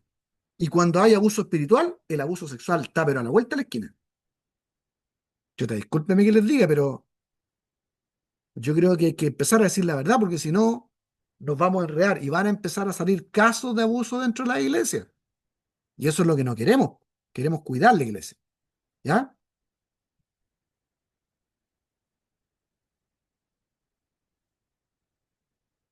Ok, muy bien. Y rápidamente, para que dejemos un ratito para la conversación. ¿Qué es lo que hay que hacer? Es que intervenir y enseñar cosas que son sencillas. Tengo partes públicas, partes privadas. Todo niño debe saber nombrar su cuerpo correctamente, como dijimos antes. Pene, vagina, testículo, glúteo, etc. Esto protege, no sexualiza. Si un niño relata un tocamiento usando términos precisos, la denuncia es más efectiva. Pues, si me tocaron el pene y nadie puede tocarle el pene a un niño. Es el papá, la mamá. Y se acabó. ¿Eh? Entonces, esto debe incluirlo en las escuelas dominicales, en los talleres para padres y las charlas con los preadolescentes. ¿Mm? Vital. No guardo secretos. Es otra cosa interesante para enseñarle a los niños. La clave. Los secretos dañan. Las sorpresas se cuentan. ¿Sí? Porque la sorpresa siempre tiene un tiempo. ¿Va? La sorpresa se descubre, se habla en algún momento. Con los niños no tienen que, hay que decirle que los secretos no existen para los niños. Menos para los hijos. Pueden haber sorpresas. Porque se esconde una cosa por un tiempo, pero se dice, tiene una fecha. Pero los niños no existe el secreto, eso hay que enseñárselo. No existen los secretos para los niños. Las cosas se cuentan. Pueden haber sorpresas, ¿ah? Pero siempre se revela la sorpresa. Un agresor depende de los secretos. Y la iglesia debe eliminar frases como no cuentes lo que pasó en la clase o no digas que te di este regalo. Esos son. No existen secretos con los niños. Las sorpresas sí, porque las sorpresas se cuentan. Puedo decir no si algo me asusta o incomoda. ¿Puede decirle no al pastor, al líder? No. Claro, tiene que enseñarle al niño a decir no. Esto no me gusta. Ah, este niño es mal educado, este niño no tiene al Señor. No, el niño hay que enseñarle a decir que no, que tiene que decir no a lo que no le gusta. Y en último caso, el niño está equivocado, lo arreglará el papá y la mamá en la casa, pero el niño tiene que aprender a decir no a lo que no le gusta. El no es un derecho espiritual, es emocional y es legal. Enseñar a los niños que no deben obedecer ciegamente a adultos cuando sienten incomodidad. Ese es parte de una iglesia que es sana. En la iglesia se deben evitar presiones para besos, abrazos, cariño obligatorio. No es que aquí somos muy espirituales, aquí siempre andamos con los ósculos santos. No es una necesidad eso. No, ¿ya? Puedo correr a contarle a un adulto de confianza. También se les enseña eso a los niños. La regla clave, 3 adultos seguros, padre, madre y líder entrenado. Si es que hay un líder entrenado que es seguro en la iglesia. O sea, yo puedo contarle mis cosas a mi papá, a mi mamá y a un líder que está entrenado que yo conozco en la iglesia. Que me dijeron mis papás que es de confianza. Con límite y con no. La iglesia debe capacitar líderes para escuchar sin juzgar. Frases clave, yo te creo, no fue tu culpa, hiciste lo correcto al decirlo. Protocolo para pastores y personal de iglesia. Escuchen sin juzgar, no presionen, no interroguen, no pidan detalles, no minimicen. Y registrar la información objetiva. ¿Quién, cuándo, dónde, qué se dijo, sin adornos ni interpretaciones, en caso de que esté pasando algo. Esto respecto a los protocolos que estábamos hablando. Denunciar inmediatamente. Muchos países líderes religiosos son denunciantes obligatorios por ley, como en Chile. Aquí hay que denunciar. Un pastor tiene que estar obligado a denunciar. No investigar internamente, eso revictimiza, entorpece la labor policial. Proteger a la víctima, separar al presunto agresor del servicio ministerial. Si ustedes descubren que alguien es agresor en la iglesia, aunque sea líder, hay que separarlo de la víctima, al tiro. Cero contacto con la víctima y apoyo pastoral y psicológico a la víctima y a su familia. ¿Quiénes son los aliados del abuso sexual? La ignorancia, el miedo, el silencio. El silencio es espiritual y moralmente no es espiritual. Aquí quería decir, perdón. El silencio no es espiritual y moralmente aceptable. No. Denunciar es proteger. No denunciar es proteger al abusador. Los beneficios de denunciar para la víctima: es escuchada, acompañada, asistida, recupera autoestima, accede a servicios, rompe la culpa y el aislamiento, que te le puede llevar a la depresión y hasta el suicidio. Para la familia, se rompe el silencio, se le cree a la iglesia, promueve justicia, previene abusos en la iglesia en el futuro, da estadísticas reales para crear políticas de protección, lo que yo llamo protocolos. Que la iglesia hable estas cosas y cree y diga, bueno, ¿y qué vamos a hacer si llegara a pasar? Esto es lo que vamos a hacer. Vamos a pedirle a un hermano, una hermana que venga, que sepa esto, que nos ayude a elaborar un protocolo. Y genera comunidades más seguras a las familias que hoy día buscan iglesias que son entornos de protección. Jesús puso a un niño en medio de ellos. El abuso sexual es lo contrario al reino de Dios, porque destruye la imagen de Dios en aquellos que son más vulnerables, los niños. Dejen a los niños que vengan a mí y no se lo impidáis, porque ellos es el reino de los cielos. Proteger a los niños no es un acto administrativo. Bueno, es que hay que protegerlos. No, es obediencia espiritual. Denunciamos, lo protegemos porque es obediencia. Y denunciar es una expresión concreta de justicia, verdad y amor. Uno denuncia cuando sabe algo malo porque uno es justo, porque uno es verdadero y porque uno ama. Eso enseña la Biblia. ¿Mm? Queridos hermanos, comentarios que tengan ustedes. Vamos a dejar unos 5 o 10 minutitos y vamos a dar por terminada esta conferencia del día de hoy. Vamos a estar trabajando, como les Luciano, digo, durante el año. Gregorio, Luciano, o, de- vía a adelante. Gregorio y a Mario o Gregorio. Mario y Gregorio. Ok, ok, hermano, una consulta. Estuve poniendo atención. Claramente un tema que nosotros como familia abordamos constantemente, producto de la gran cantidad de abusos que hay en la iglesia. La verdad que no es menor. Hay casos bien tristes. eh, pero quiero hacerte una pregunta, a ver si me puedes orientar si estoy o estamos en lo correcto en esto. Conocimos el caso hace poco en una iglesia de una niña de 14 años, ¿ya? Una niña del grupo de adolescentes de la iglesia y un muchacho de 24 años se fijó en ella, ¿ya? Se fijó, esperó el tiempo y empezó a conversar con ella. Él era el líder de jóvenes, como el líder de los adolescentes, por decirlo de alguna manera, y estaba en ese proceso. Él conversaba con otra chica, algo estaba con otra chica y empezó y se fijó en ella y en el fondo esperó el tiempo, empezó a conversar en forma oculta con ella. El asunto es que este muchacho tiene antecedentes de haber intentado violar a una chica cuando él estuvo en la universidad y obviamente no la violó porque la chica se defendió, pero sí abusó de ella sexualmente, si al final se ocurre un abuso igual, no ocurrió la violación. Entonces, este caso, que fue mi hijo, puntualmente que se lo contó al pastor, porque entendíamos que había muchos antecedentes que estaban detrás de todo esto, y nos enteramos en la consejería bíblica que él mismo, el pastor, le hizo a este muchacho, le dijo, espera que cumpla 18 años.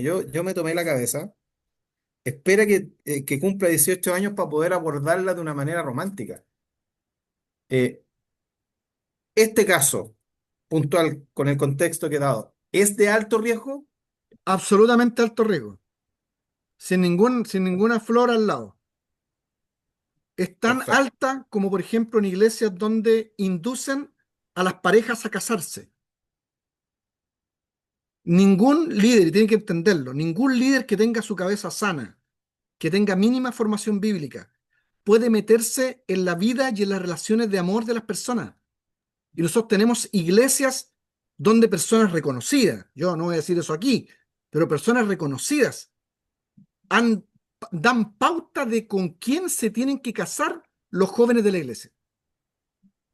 Y un tema Luciano, que yo cierro con esto. lo vengo Cierro con escuchando esto. eso, lo vengo escuchando fuertemente. O sea, no, mira, acá ya me lo han dicho, mira, en tal iglesia a mí me dijeron, tú te tienes que casar con este que está acá. va a ser tu marido, esta va a ser tu Bueno, esposa. se va a casar con esa muchacha ahora. Él tiene 28 años y ella tiene, no, 29 ahora debe tener y ella tiene 19 años. ¿La Horrible. familia qué dice a eso? Los Perdón, padres y los invitados. sí, primero el papá no es creyente de la niña. La mamá sí va a la iglesia y cuando empezaron a tener una relación igual dentro de la iglesia, el pastor habló con la mamá, no habló con el papá, ni siquiera lo puso sobre aviso de la diferencia de edad. La mamá lo único que quería es que la niña estuviera pololeando con este muchacho y el papá no se metió hasta que después ya establecieron una relación. Eso es abuso, porque hay coerción ahí, po. Hay coerción, hay manipulación, y se da el otro elemento que le expliqué yo, ¿cierto? Que es la falta de igualdad en la relación. Aquí hay uno que tiene más poder que el otro.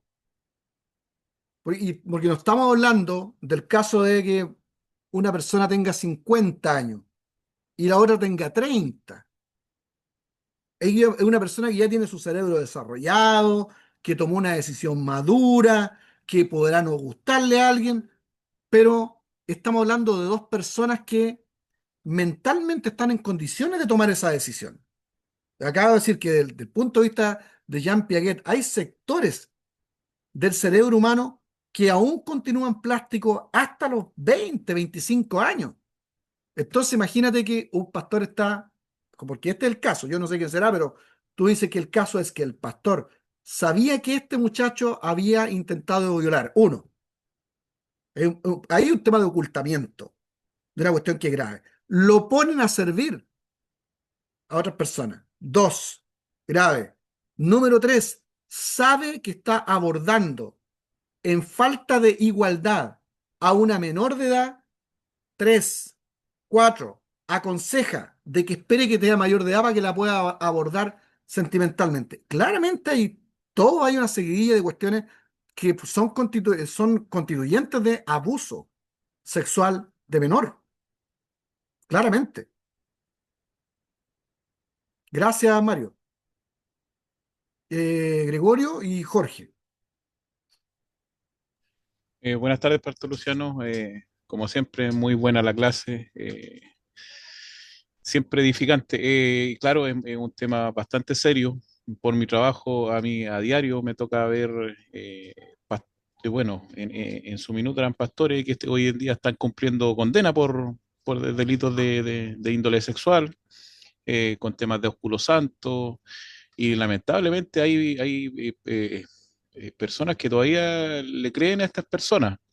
Eh, y también referente a lo que decía usted, este tema de la intromisión, ¿no es cierto?, en el amor, en este caso los hermanos, lamentablemente igual una situación en una iglesia pentecostal, un hermano, probablemente con la mejor de las intenciones, eh, se denominaban cierto instrumento de Dios, saca a tres parejas que se casaron, las cuales hoy día las tres están separadas y lamentablemente dentro de estas, que en su momento eran pareja, hay un niño. Entonces eso es lo más terrible de todo, que creo que Dios va a poner las personas o pone las personas precisas, pero ese tema de hacerlo como sacar una pieza, poner otra, no sé, a mí la verdad que me causa incluso hasta un poco de temor, Pastor Luciano. Pero es lo que lamentablemente sucede, espero yo eh, vaya menguando con el conocimiento, con la formación, Claro. como lo que hace usted con estas conferencias, profesor, que a todos los líderes, hermanos, no ayudan tanto. Gracias, Pastor Luciano. Sí, muy bien. Aquí hay un tema que yo creo que uno tiene que evitar algunos extremos. No lo que dice Gregorio, que estoy en 150% de acuerdo con todo lo que él dice, pero me hizo pensar sobre otra cosa, que tenemos que evitar algunos extremos nosotros. Yo soy un tipo pentecostal, para que ustedes entiendan. Nadie más pentecostal aquí, porque yo nací en el pentecostalismo y yo soy un tipo que ama el pentecostalismo. Yo no soy tan pentecostal en mis formas tradicionales, pero lo que significa este mundo pentecostal yo lo amo. ¿Me entienden? Lo defiendo. Pero aquí hay un tema. El gran problema que tiene la iglesia en Chile, que mayoritariamente es pentecostal, es que no se educa. Y ese es un problema que va más allá del amor que uno les puede tener. Sin educación no se puede formar otras personas. Y eso es lo que yo veo, que lamentablemente hay cosas que se hacen que son reñidas con la moral, reñidas con la ética, reñidas con el conocimiento, simplemente porque no se quieren preparar en cuestiones que incluso pueden constituir delitos, esto que yo les acabo de decir. O sea, muchos movimientos nuestros, lindos, que podrían ser una bendición del Señor, termina pasando lo que dice Gregorio, terminan los pastores en la cárcel, porque se parecen mucho a las sectas. O sea, hay cuestiones que, hay líneas que no se pueden cruzar, no se pueden cruzar. Y eso uno pregunta, ¿quién le nombró pastor? ¿Dónde estudió? No, es que el Señor lo llamó. Y yo entiendo eso. Yo conocí pastores en mi vida desde niño, que Dios los llamó y eran hombres santos del Señor que levantaron grandes denominaciones. Pero estamos en el año 2026, hermanos. Esos pastores tenían razón porque no habían seminarios, no habían institutos, Dios los usó, tuvieron fe, trataron de agarrar la Biblia, se compraron una Biblia de estudio, pero estamos en el año 2026. Hoy día yo conozco pastores reconocidos. ¿Y quién te nombró pastor? Tal pastor. Y ese pastor ya no es ni pastor hoy día. Lo tomó, lo ungió y ahora este otro es pastor. Y este otro no estudió nunca en ninguna parte. Y tú empiezas a ver las relaciones que hay al interior de los grupos, hacen casarse a los jóvenes, tienen estas cuestiones como las que relató Mario. Perdónenme, eso no es una iglesia evangélica. Eso tiene más aspecto de secta. Eso no es una opinión mía. Eso es una opinión consensuada dentro del mundo del estudio cristiano. Entonces esto es delicado. Y sobre todo si nosotros no nos preparamos, este tema de la salud mental, este tema de la psicología cristiana pastoral, nos va a pasar la cuenta. Y yo no quiero que ocurra eso. Yo quiero que la iglesia más bien sea bien vista por la sociedad como una comunidad que le hace bien a la familia. Adelante, Jorge, y luego veo a Eduardo que levantó la mano, ¿sí?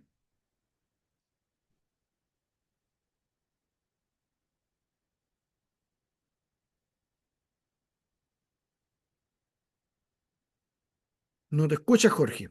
Y se te dio vuelta la cámara. Ahí te vemos derecho, pero tienes que levantar el micrófono. Es que yo creo que estás con el celular. Eso es. Sí, estoy con este celular. Ahí sí, ahí sí, ahí sí, ahí sí. Sí, Vamos. buenas noches a todos. ¿Sabe qué, Luciano? Honestamente, estoy emocionado. ¿Por qué? Yo me crié, por respeto no voy a mencionar la respetada institución a la que me formé, donde, donde soy testigo de esto, a mí no me van a contar esto, donde forman matrimonios, donde hay abusos sexuales, eh, todo quedaba desde la autoridad general, nacional e internacional, quedaba ahí que el Señor, ¿ya? Eh, es tremendo esto que está en la iglesia y estos temas son muy, muy necesarios. Por bondad y misericordia de Dios, hace algunos años me he interesado mucho en esto porque creo que el pastor debe formarse, debe ser responsable, debe ser serio. Es complejo hablar con mucho respeto, Ok. digo esto, con mucho respeto digo, es complejo hablar con un consiervo que estos temas no le interesen. ¿Sabe? Conozco muchos casos de esto. Una niña, por ejemplo, que en la iglesia fue abusada a la edad de 8 años. Ay, Dios mío, Señor. Recién a los 25 años logró conversar con el padre cuando ya era un anciano, ¿ya? Mm, Y el padre lo lamentó mucho porque quien la abusó era un pariente muy cercano y era miembro de la iglesia. Y conozco muchos casos de hombres, discúlpeme la expresión, de hombres sucios que danzan, que no sé de dónde sacaron eso que a los idiomas le llaman sonidos, lenguas, en la iglesia, qué sé yo, tomando con mucho respeto lo digo, pero con seriedad, abusadores, depravados, degenerados. Como El profesor Luciano menciona de que estamos en el siglo XXI, tenemos mucho material para poder educarnos. Si no sabemos manejar la tecnología, tenemos el teléfono, podemos llamar a alguien que consideramos que tiene conocimiento para poder pedir asesoría en cómo actuar en estos temas. En lo personal, tengo la experiencia que se me han acercado que intervenga para que están enamorados o le atrae tal niña. ¿Sabe qué? Ustedes van a estar de acuerdo conmigo en esto. Muchos papás de niños, muchos papás de niñas, que le quieren meter a la niñita al hermano porque es fiel, porque es bonito en Cristo, porque la niña es bonita. Ellos saben quién es su hijita. Ellos saben quién es su hijito. Y han tratado conmigo, y así con muchos otros pastores, y esta es mi respuesta. Yo no soy casamentero. No, me opongo a eso. Además, ni siquiera los padres tienen la facultad de buscarle una novia o un novio. ¿Por qué, amado hermano? ¿Por qué, amado pastor? Porque usted no va a ser quien va a consumar el matrimonio. Aquí es claro, el niño y la niña es quien tiene que decidir con quién consuma su sexualidad. Y no puede ser impuesto, no porque es pastor, no porque usted sea pastor, no porque usted sea diácono, porque tenga responsabilidad de la iglesia o porque es espiritual. No, señor. Aquí los niños, claro, uno le puede sugerir, mira, ten cuidado, fíjate en esto, lo otro, etcétera. Claro, Oremos por al Señor, supuesto. yo te ayudo. Recomendar a los padres, decirle, mire, hermana, no, tenga cuidado en esto. Mire, tenemos antecedentes que este muchachito es medio frescolín. Tenemos, tenemos antecedentes que la niña es media desordenadita. Entonces, quienes deben decidir son los jóvenes, y los padres tienen que asesorar. Que el Señor nos bendiga. Eh, yo poco rindo homenaje a hombres, pero debo ser honesto, reconozco, Luciano, te felicito. Este trabajo que estás haciendo ha bendecido a mucha gente para poder ser mejor ministro. Gracias por la Gracias. oportunidad y por la invitación de participar de estos tus programas. Dios te bendiga. Gracias, Jorge. Un abrazo a distancia. Amén, Eh, amén. Eduardo Román, adelante. ¿Tú quieres hacer un comentario? Y Pastor Luciano, buenas noches. Comentarle primeramente que en una de las congregaciones que yo nací, era muy usual de que el que estaba a cargo de la congregación se besaba con su familia de beso en la boca, con su propia madre, con sus propias hijas, y en alguna de las oportunidades que tuvimos reunión nosotros con los oficiales que fui nombrado yo en esa eh, iglesias, lo veían como algo normal. Entonces yo traté de poderlo decir en varias oportunidades que eso no se podía hacer porque después, hasta con las hermanas, muchas veces se veía que el beso se daba en la boca y era como que estaba legalizado dentro de la iglesia. Ese es un caso, pastor.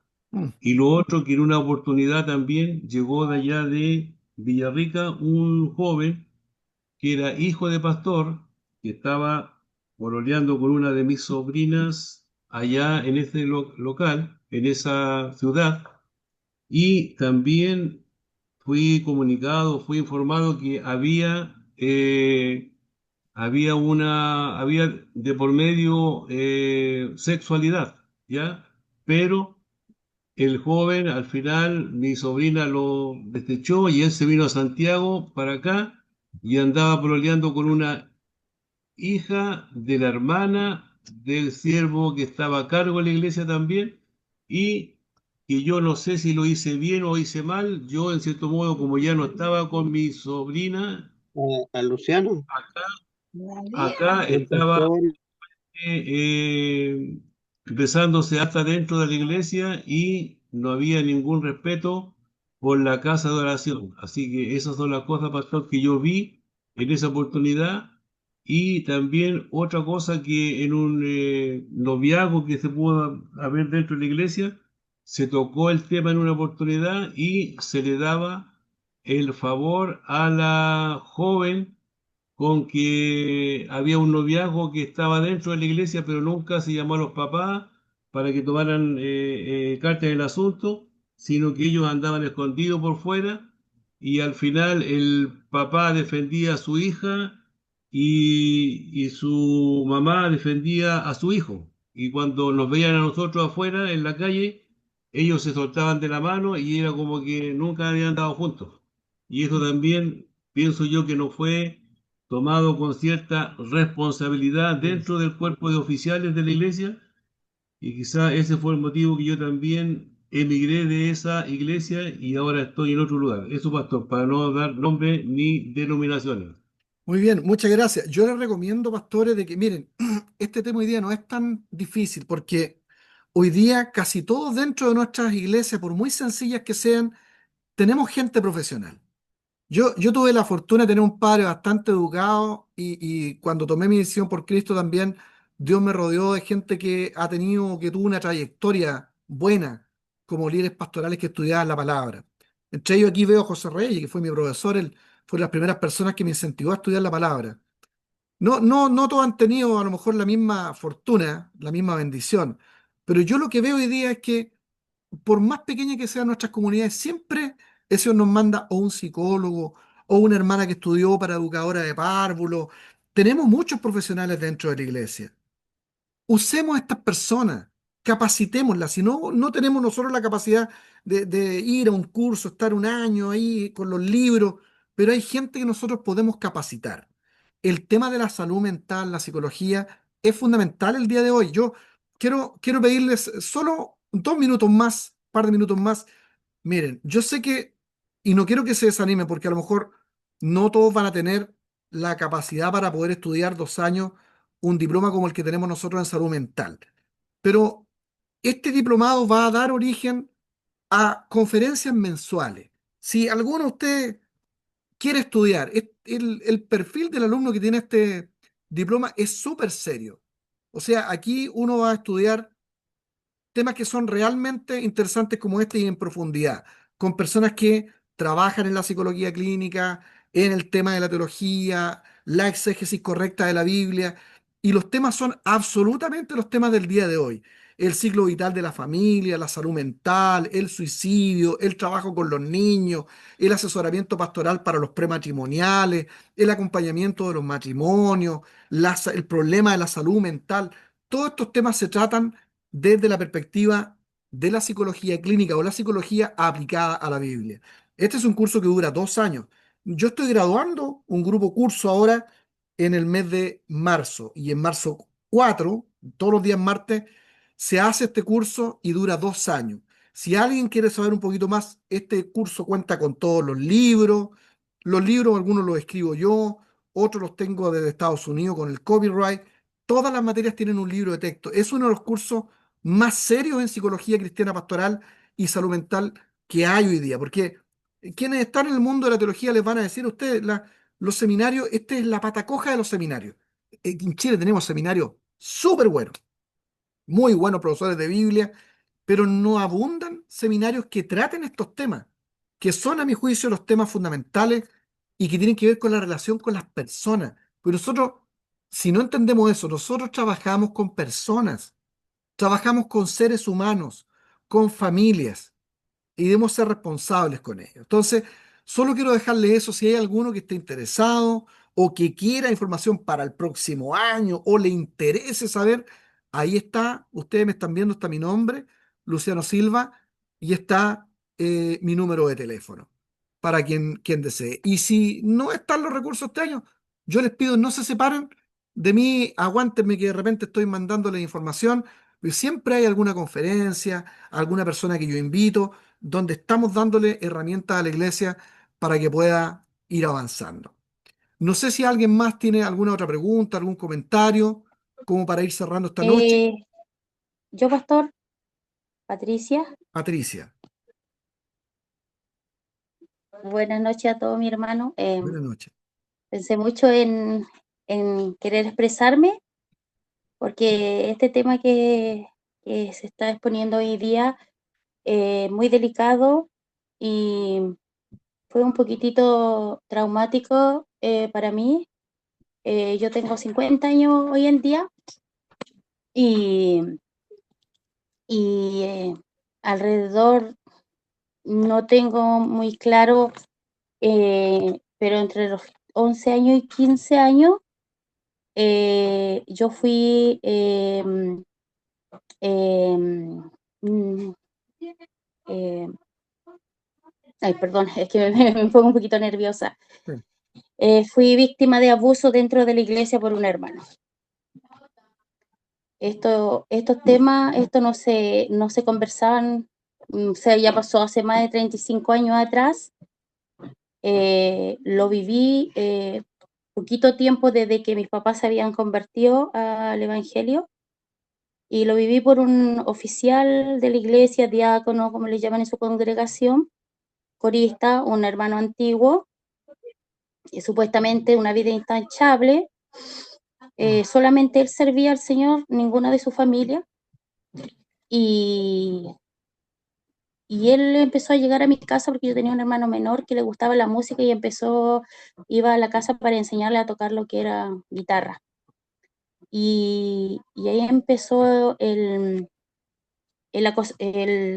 acosamiento hacia mí, el acoso, y yo era muy, como le digo, pequeña, o sea, ahora uno dice 11 años, 15 años, un niño grande, pero hace 35 años o más de 35 años atrás era un pollito.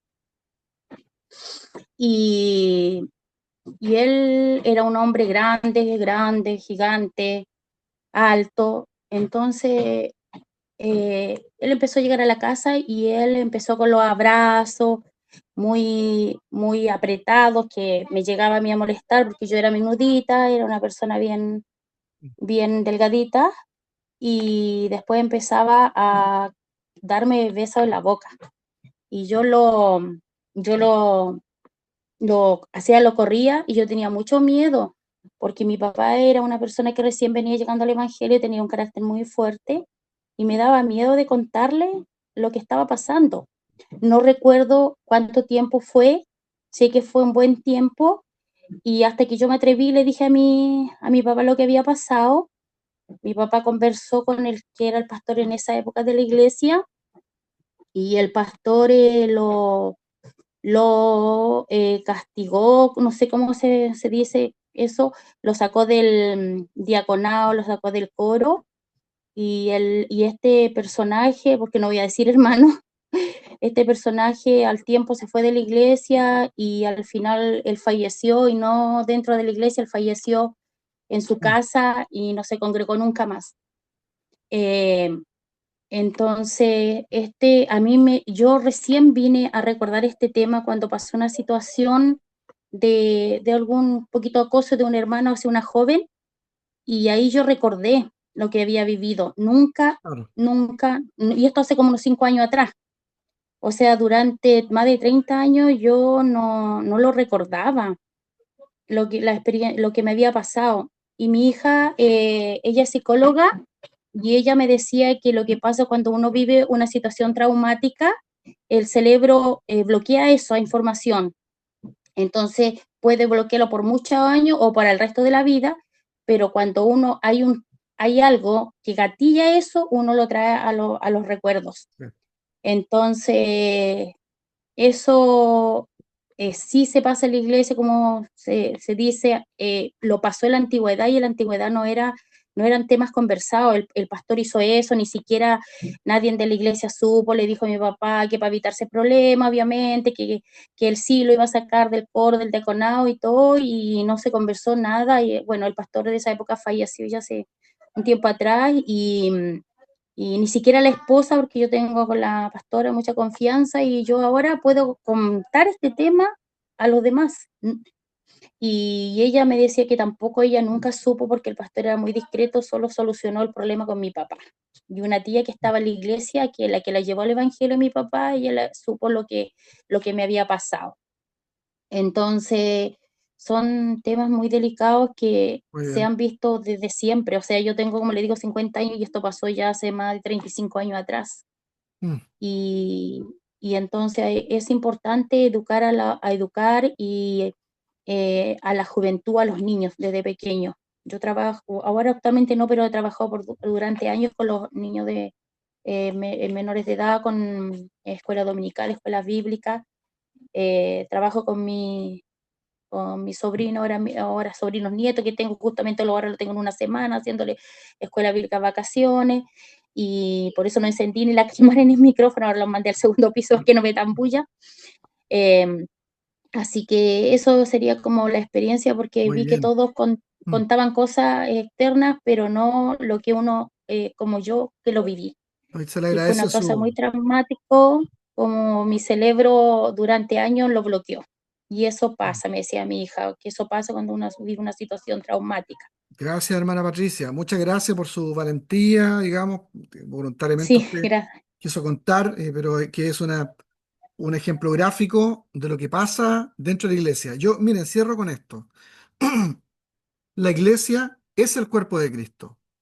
La iglesia es lo más maravilloso que puede haber aquí en la tierra, pero está compuesta de seres humanos. Y es por eso que el Señor nos dejó a nosotros forma en que tiene que desarrollarse la iglesia. El que sea obispado, que desea ser pastor, buena cosa desea, dice la Biblia. Necesitamos más pastores. Pero la Biblia establece los requisitos para ser pastor, establece los requisitos para ser un diácono. Y nosotros tenemos que pensar en el contexto en el que nosotros estamos desarrollando. Hoy día, yo cierro con esta idea. Mis hermanos, hace tiempo atrás era el tema teológico. Hoy día es el tema de cómo acompañamos a las familias en la iglesia y cómo los ayudamos desde la psicología clínica. Nosotros estamos abiertos, los que quieran estudiar con nosotros, comuníquense, estos cursos parten el día martes 4, es el día martes, solamente los martes, desde las 7:30 de la tarde hasta las 11 de la noche, hay una clase como esta, más lenta, más tranquila, con más preguntas, con libros de texto. Es un curso cancelado, pero si alguno de ustedes no puede, sigue en contacto conmigo. Si no tiene mi número, ahí está, mándenme un WhatsApp, dígame de qué ciudad es, cómo se llama, de qué iglesia es, para yo poder registrar sus datos y estar invitándole a estas conferencias. Muchas gracias por haberse conectado, no les quiero quitar más tiempo. Gracias a los pastores que están por aquí, que alcanzo a ubicar. Que Dios les bendiga, que les siga usando.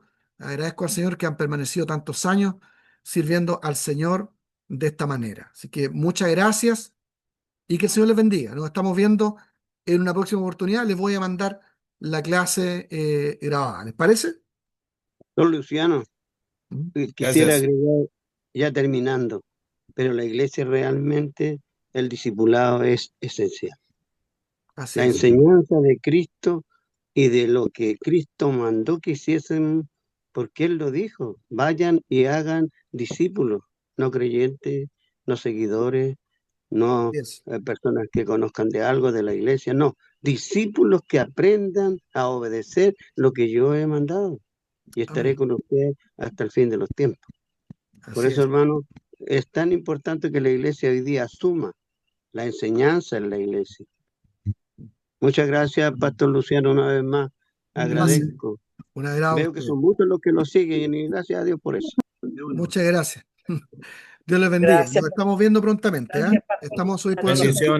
Bendiciones, Chao, cada bendiciones. uno, los Buenas pastores. noches, Chao, buenas chao, Chao, chao. noches. hermanos. Bendiciones. Bendiciones. Gracias. Buenas noches, bendiciones. Buenas noches. Buenas noches. Gracias. Gracias, Pastor Luciano. Un agrado, un Buenas gusto. noches. Gracias. Bendiciones. Gracias, gracias. A los nuevos alumnos ya les envié sus libros. Lo estoy viendo aquí a varios que van a estudiar. Ya están enviados todos sus libros a sus casas. Bendiciones. Sí, muchas gracias. Desde Punta Arenas, Dios les bendiga. Muchas gracias. Rolly. Amén. Gracias a todos. Nos vemos. Chao. Bendiciones, gracias, pastor. Gusto verte, José. Bendiciones, pastor. Chao, pastor, bendiciones. Chao, Dios Luciano, bendiga de bendiciones. Guatemala. Gracias. Gracias, Luz, también. Gracias. Bendiciones. Chao, chao. Se acabó el tiempo. Bendiciones.